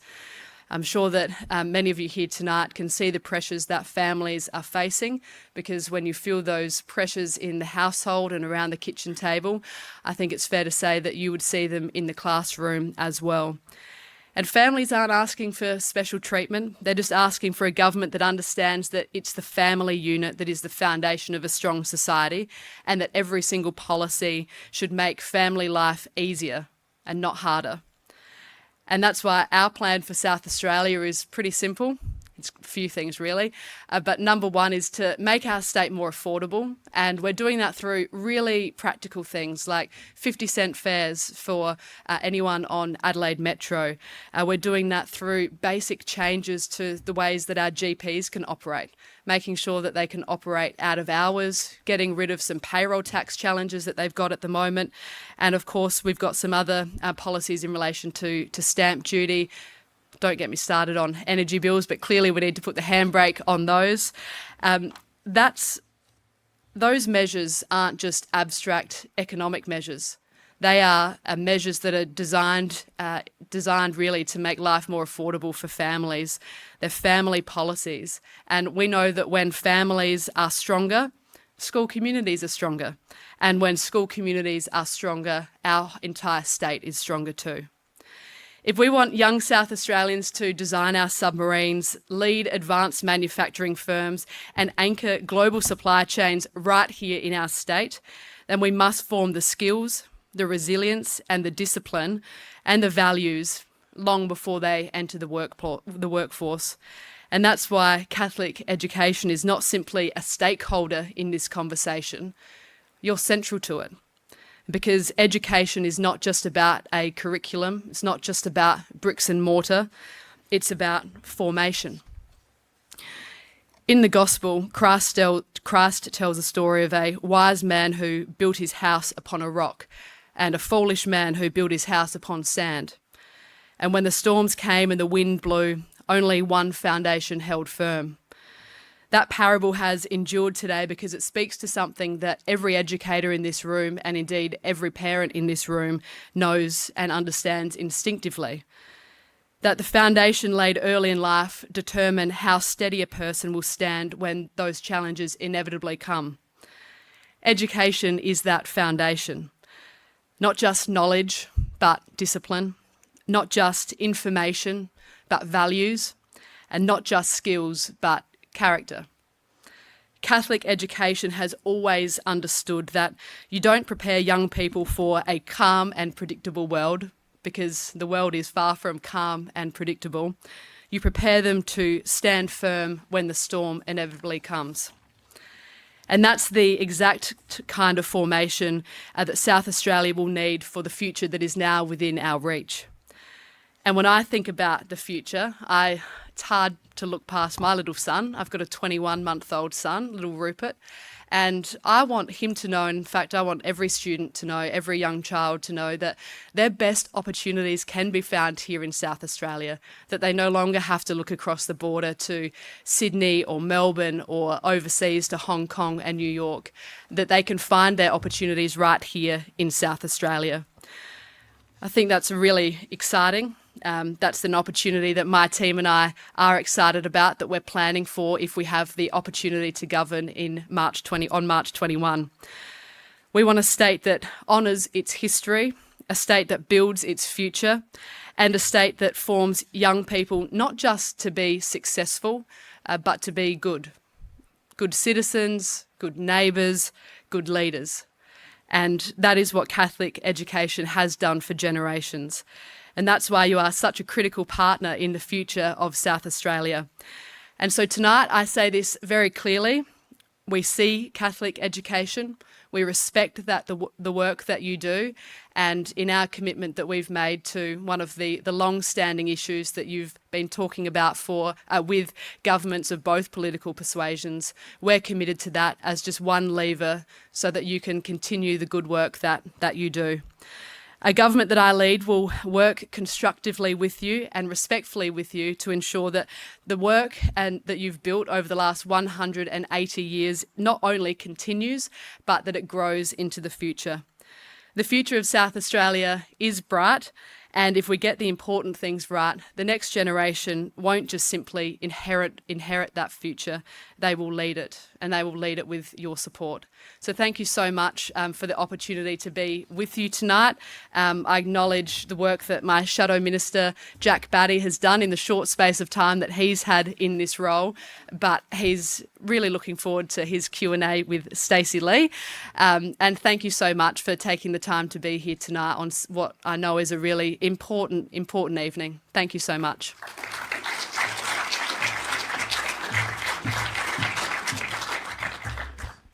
Thank you, Ashton Hearn. I'm not so sure Jack's looking forward to it, but I'll trust your judgment anyway. Before we do get into a Q&A, Jack Batty is going to give a presentation, so please join me in welcoming him up, the Shadow Minister for Education, Mr. Jack Batty MP. Well, thank you very much, Stacey. And I always look forward to a discussion with you. And I'm really pleased to be here tonight as the very new Shadow Minister for Education to acknowledge the very significant contribution that Catholic education makes to South Australia. Can I too acknowledge our trifecta of bishops here tonight, Archbishop Patrick, Bishop Carroll and Bishop Gregory, who perhaps even more terrifying for me than Stacey Lee is my former headmaster. So I best be on my best behaviour, and I've straightened my tie and pulled my socks up, you might have noticed, before coming today. So really nice to see you, and to all the team at Catholic Education, to John and Neil, thank you for your work in putting tonight together, the Minister and the Premier we've heard from earlier, and for all of you for coming along this evening, either in person or online. I want to say thank you for the work that you do, supporting South Australian children and young people to reach their full potential and achieve their very best selves. The work that you do, I think, serves them and it serves our state. So thank you. In my maiden speech to the Parliament, I spoke about education being at the heart of opportunity. And I reflected a little bit about on my own personal experience and that of my family. And my parents did not have the full benefit of an education. In fact, neither of my parents finished high school, and I'm the first person in my family to attend university. But notwithstanding neither of them having that opportunity, both of them were absolutely determined that me and my sister would have the opportunity to benefit from the wealth of opportunity that a good education unlocks. And that wasn't always easy for them, frankly. They worked enormously hard. My father was a furniture salesman at Le Cornu. My mum worked in admin. They made a lot of sacrifices to send us to school.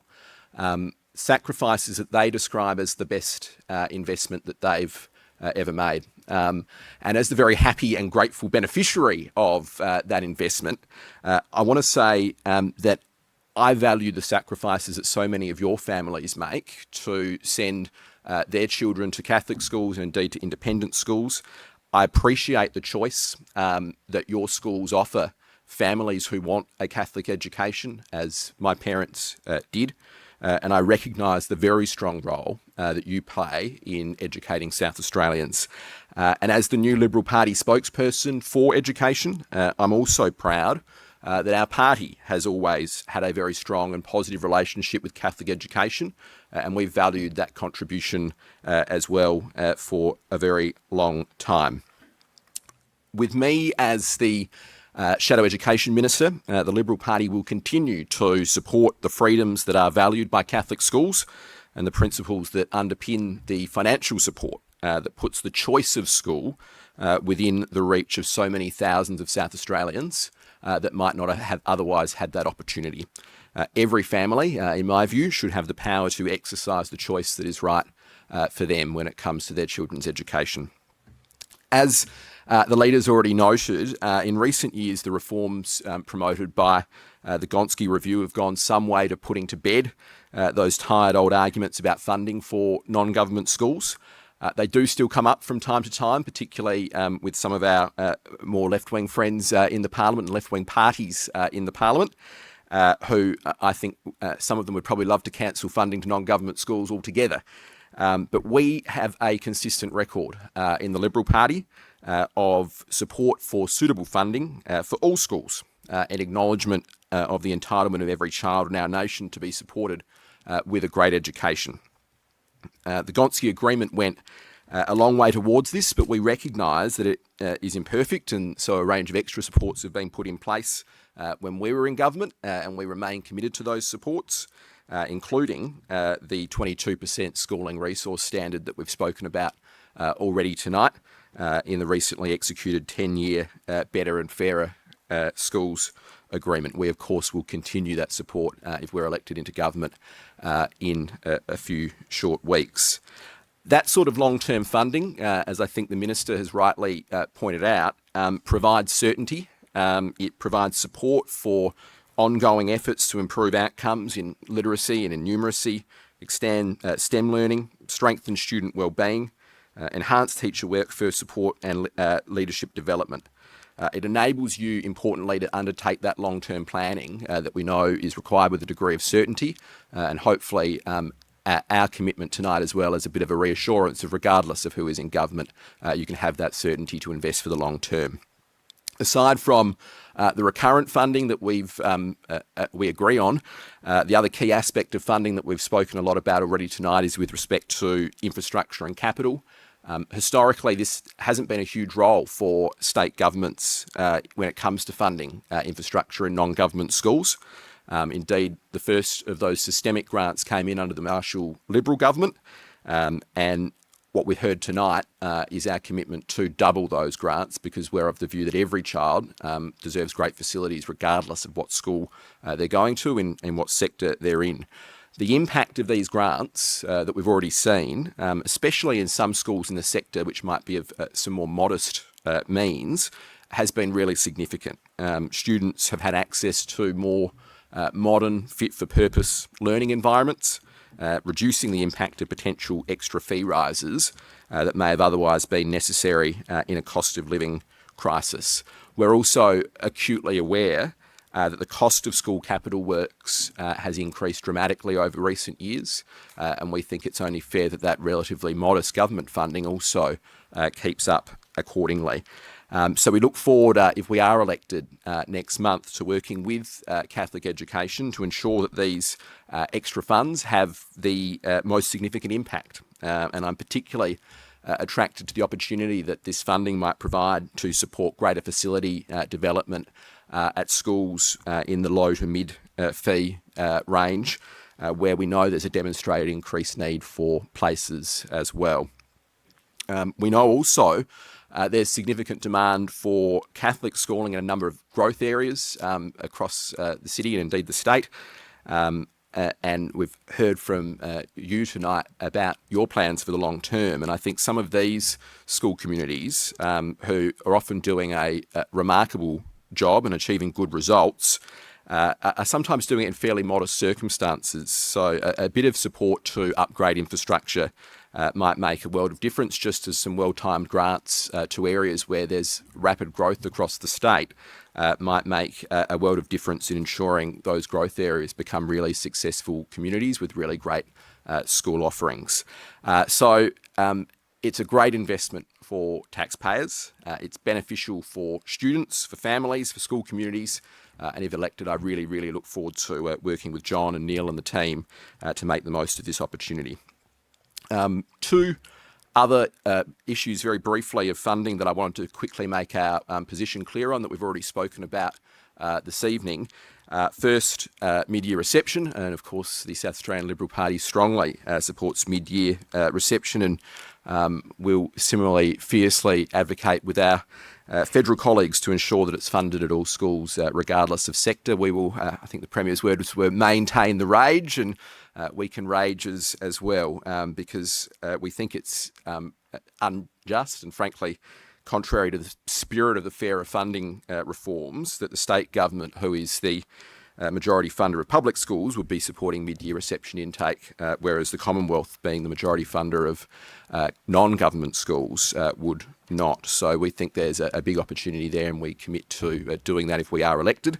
And secondly, and the Premier has talked about this as well, no new taxes. I think he described his Victorian Labor counterparts as having a daft idea, and I couldn't agree more with the Premier on that front. A Hearn Liberal government, if we're elected, can unequivocally commit to no new taxes or fees on non-government schools. A number of non-government schools, both Catholic and independent, have raised this issue with me, and I can understand their concerns following the Victorian Labor government's introduction of payroll tax on non-government schools. We will not be following that approach because we believe in lowering taxes as Liberals, not increasing them. One very final issue of policy that I wanted to touch on is that of school transport in regional areas. I know that for many country schools, some of whom might be here tonight, many of which might be listening online, transport is one of those particular complexities that can really frustrate you. Families who might be seeking to send their kids to a non-government school in the city, of course, have the benefit of public transport, whereas I suspect for many of our regional school principals, you're wishing you had some sort of transport and logistics component to your teaching degree. When we were in government most recently, for the first time, we introduced grants to Catholic schools in the regions to assist with the cost of that transport. At the last election, we committed to increase those grants, which very pleasingly was embraced at the time by all sides of politics and is now in place.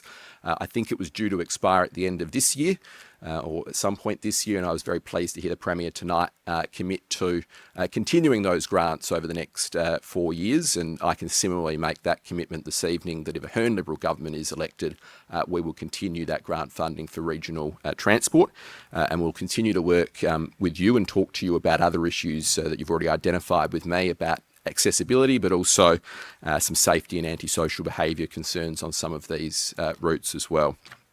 So I've been the Shadow Education Minister for about 6 weeks now. Becoming a new Shadow Minister is always a bit of an interesting experience. Rather than pretending you know it all or pretending you know anything at all, my approach has always been to try and seek out and find the people who do. Indeed, I'm really grateful to the many teachers and leaders and parents and students who have taken the time to talk to me about what is frankly a shared ambition to try and promote excellence in education and opportunity of education here in South Australia. Catholic education has been no exception. You've been clear with me about your priorities. Indeed, John and Neil have a way of being very, very clear about their priorities, and I very much look forward to working with them if we do have the honour of being elected and me serving as the Shadow Education Minister. A common theme in our discussions, I think, is about that dialogue and consideration of non-government schools in decision-making. We want to see greater consultation and cooperation. We have committed to establishing a Minister's Non-Government School Advisory Forum if we're elected to consult on major policy changes and reforms. My approach, which in fairness I think is the Minister's approach as well, will always be to be a Minister that listens and a Minister that would see myself as a Minister for all school children in South Australia, not just the ones under the direct managerial responsibility of the department. So, to conclude, we very much support non-government schools in the Liberal Party because it's core to our values to maximise choice that's available to individuals and families. If I'm fortunate enough to become the Minister for Education in, 550 hours, I will, of course, recognise the vital role that you all play and pledge to work with you to deliver outcomes for every student. The campaign that we're running at this election is all about getting the important things right, and for me, I don't think anything can be more important than the education of our children, and I can assure you that the students and the schools that you represent will always be respected and appreciated in a Hearn Liberal government, and I very much look forward to working with you in this new role. Thank you.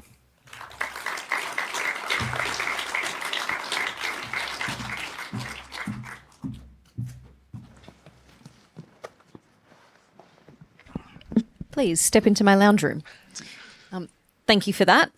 And thank you and also the Minister and the Premier for everyone maintaining the rage and the support for mid-year reception. I know that Catholic Education is very grateful for that. Hopefully we can get some movement on that, so that would be great. But let's get into it. There's been a lot of praise for the opposition increasing the capital funding for Catholic education to $12.7 million. So we do appreciate that and recognise that, and do not want to disregard the significance of it. However, I'm always asking for more.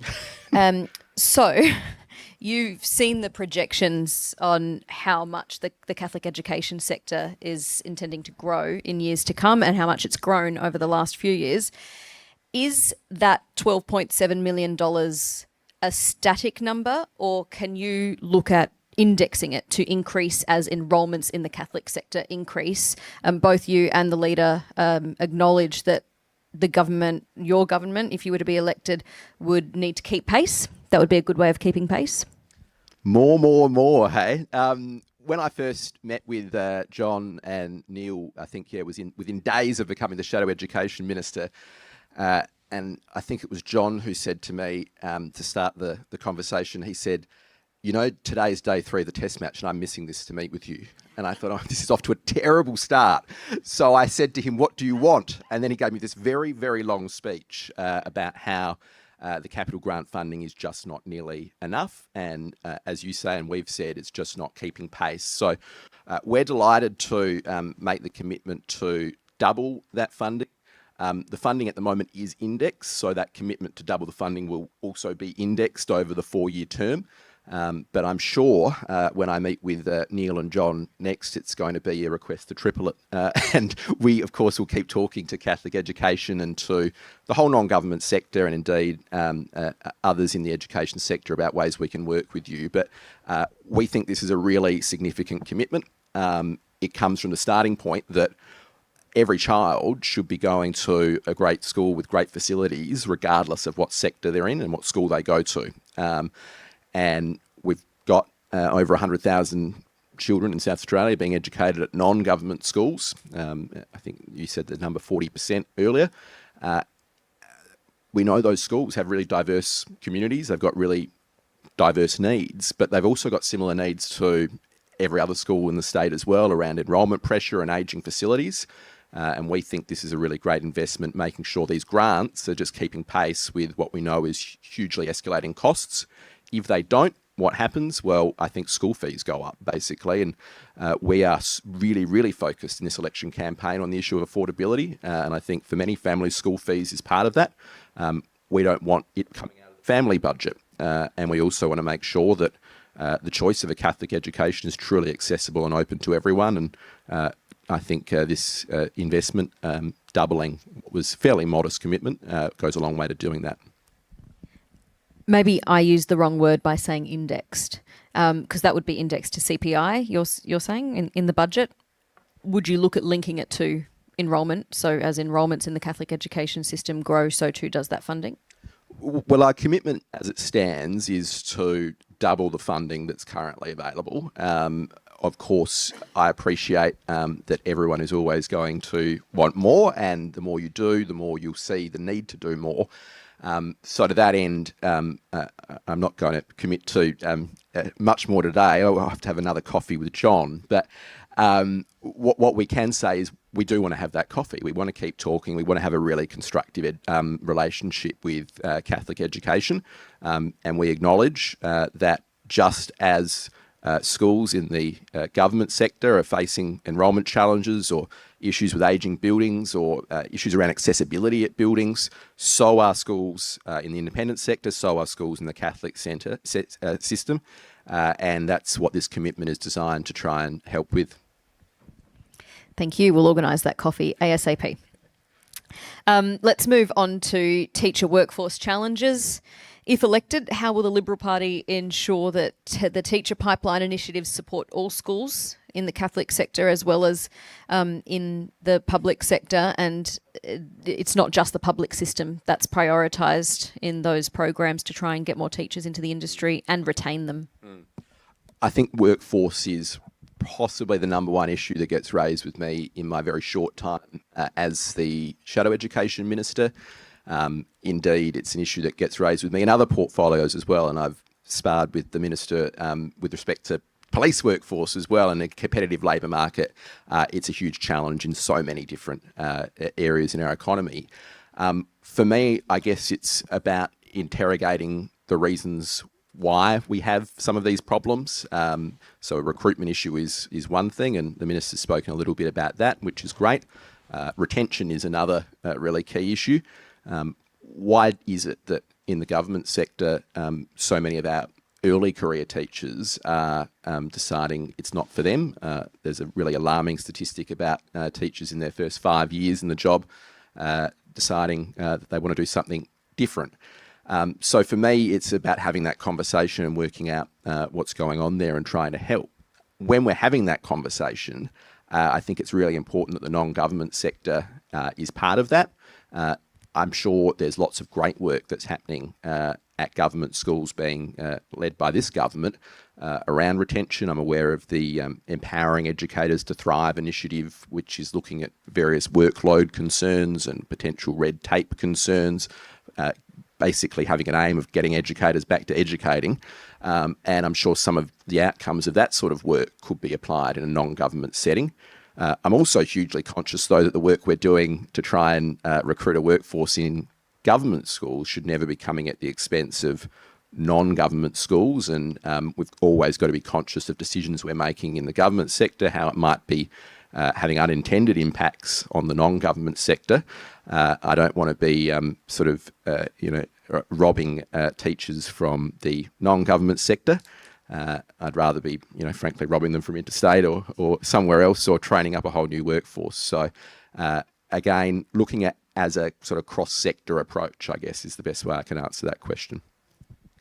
And then I guess a similar question, but for regional areas. What strategies do you have to address the regional workforce gaps, which is even more exacerbated than metro, which they also impact Catholic schools as well as government schools?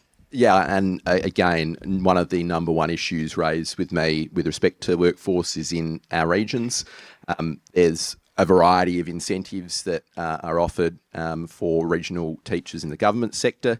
Again, we want to make sure it's operating fairly and that's interacting the way it's intended with the non-government sector as well.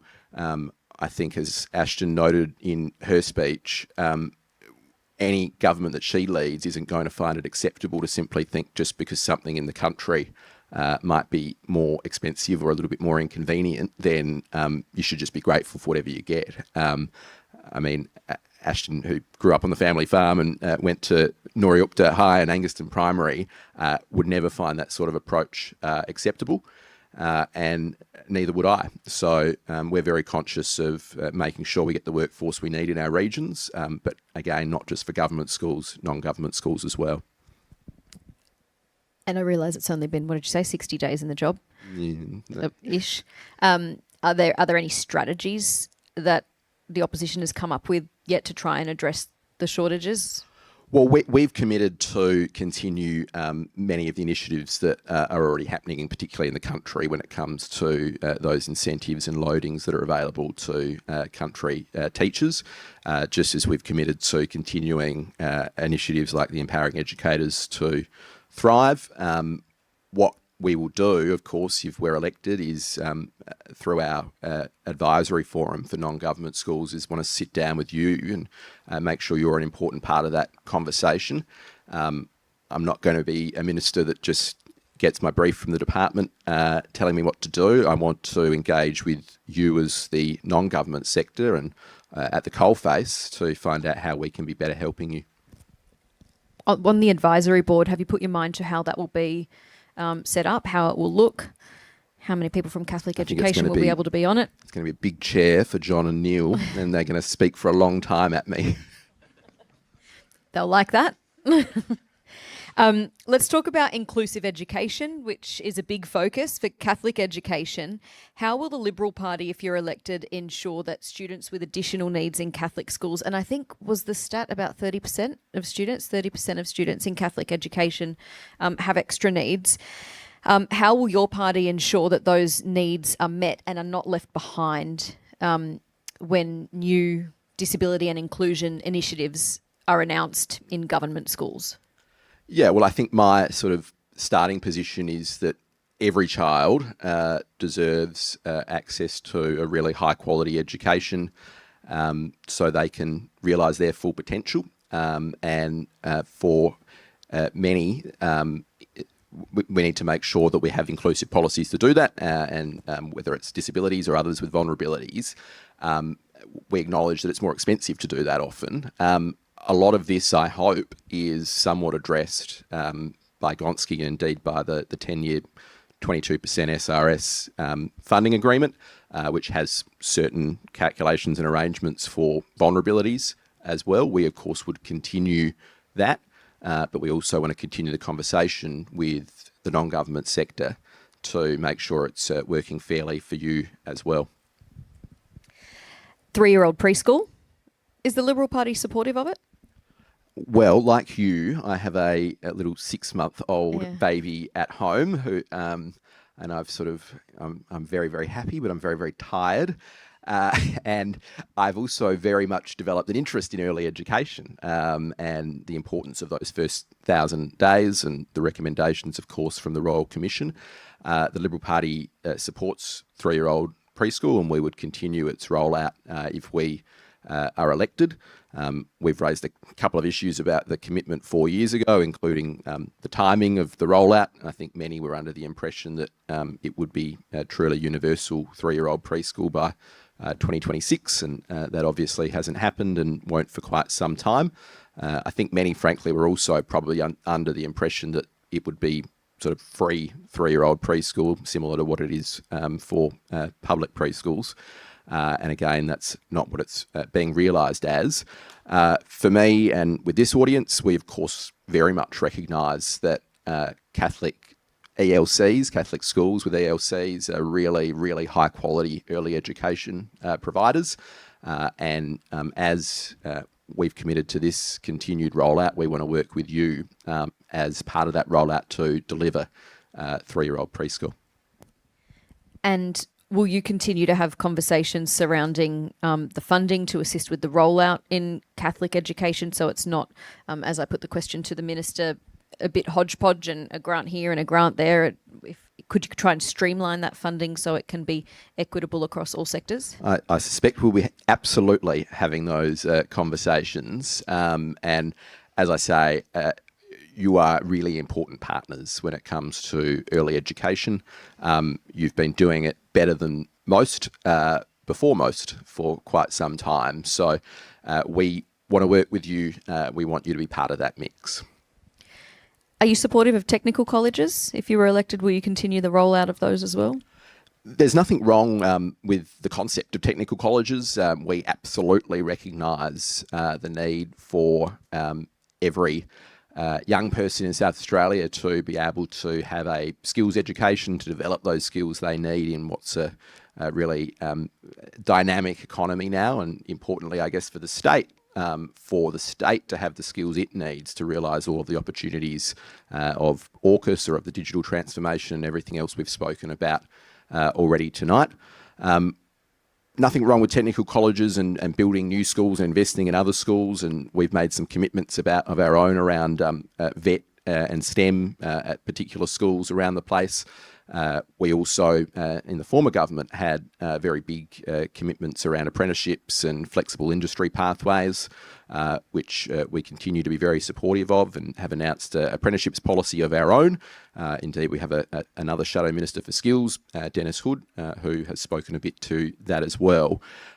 We are also hugely conscious of the non-government sector, though, in this space. I'm aware of the Port Augusta example, for example, where it might not necessarily be working as intended. We don't want to be cannibalising the non-government sector, and we don't want to have inequity across the system where it's, a public school student might be able to go for nothing and someone in the non-government sector has to pay thousands of dollars. That doesn't strike me as immediately being able to work, and it's something I'd love to keep talking to Catholic education about.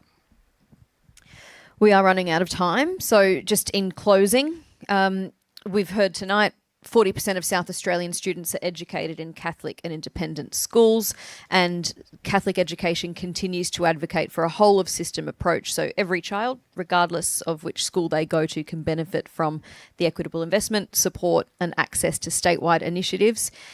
In this context, how will a Liberal government ensure that South Australia effectively has a minister for all children and all of education? And how will major policies, reforms and advisory structures and statewide support frameworks be designed and resourced so that Catholic schools can ensure they're participating as equal partners in improving educational outcomes across the state?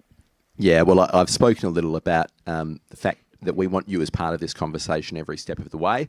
It's one of the reasons why we've committed to this non-government advisory forum. But perhaps the most important commitment I made tonight is a commitment that I want to be a minister for every school and every student, regardless of sector.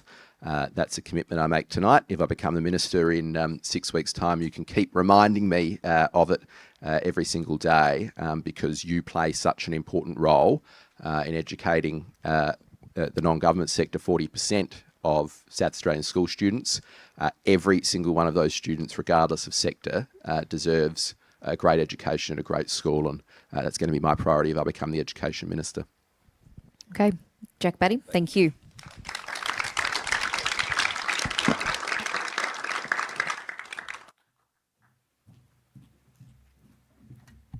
I'll change sets now. And that does almost bring us to the end of the evening, so we'll just hear some closing remarks and a final blessing. And I'd like to welcome the Diocesan Director of Catholic Education at the Diocese of Port Pirie, Nikki Martin, and the Bishop of Port Pirie, Carol Kujetsky, up.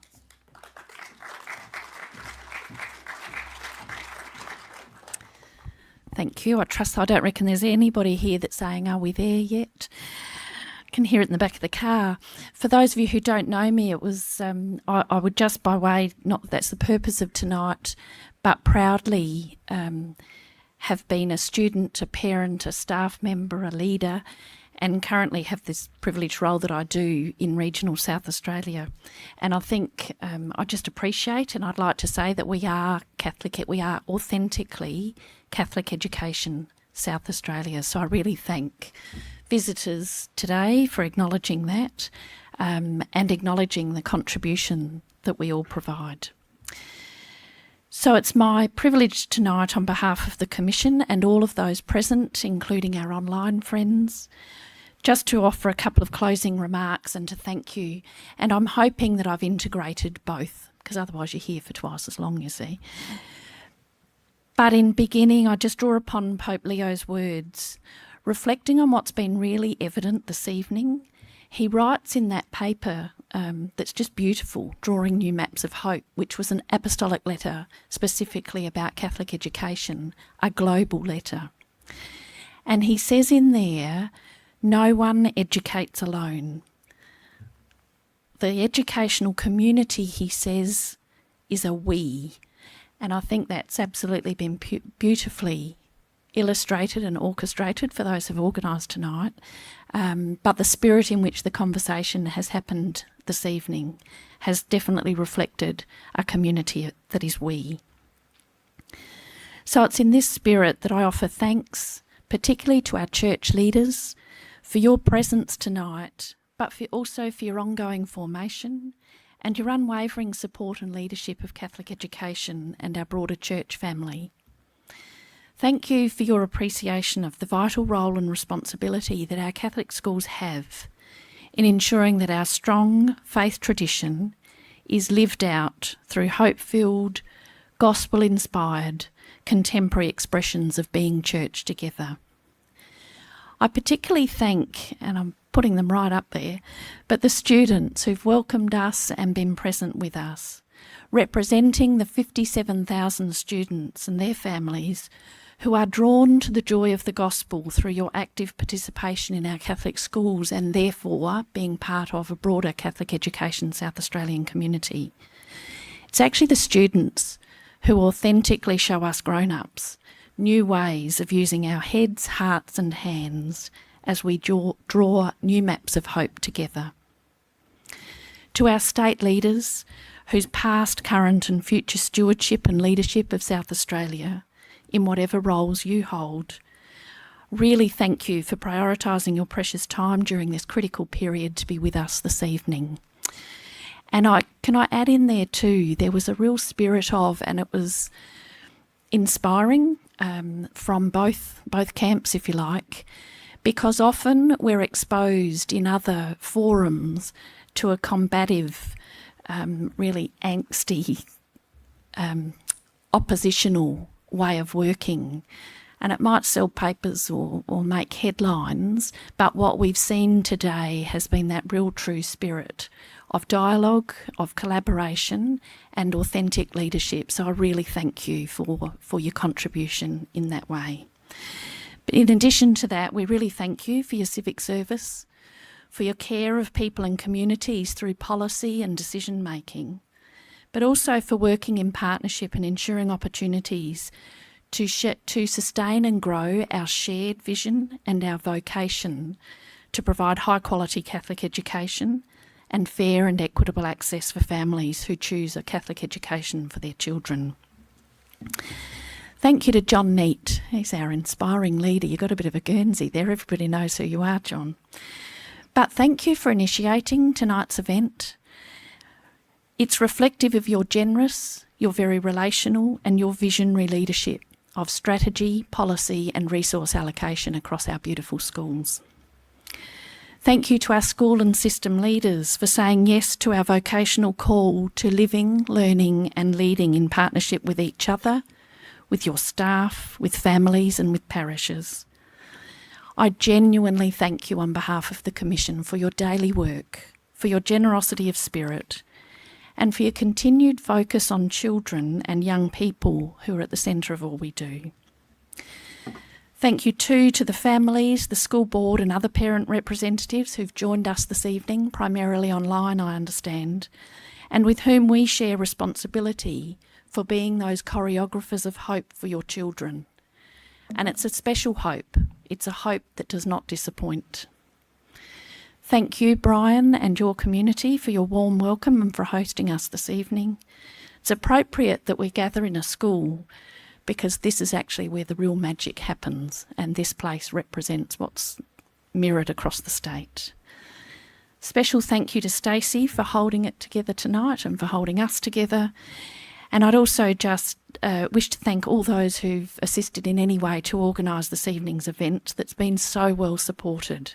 There's a real interest in our families, our staff, our leaders, as I say, right across South Australia in what is happening in this space.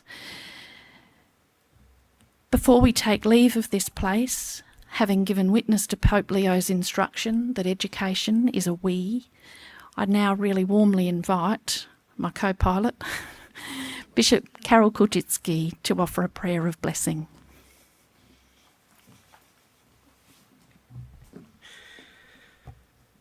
As Christians and Catholics, whenever we begin our celebration or begin our meeting, we start with the sign of the cross. And we started this meeting with the sign of the cross, asking God to be a part of our time together, to be in our hearts, in our lips, in our minds. Whenever we conclude our meeting, we are asking God's blessing upon us so that we can learn whatever we will learn, we'll take into the practice into our daily lives. So we're asking God's blessing upon us as we conclude this time of being together, reflecting about young people, their education, Catholic education in this generation, in the generations to come, in the years to come. May God's blessing be upon you. The Lord be with you. May Almighty God bless you, the Father and the Son and the Holy Spirit. Enjoy the evening.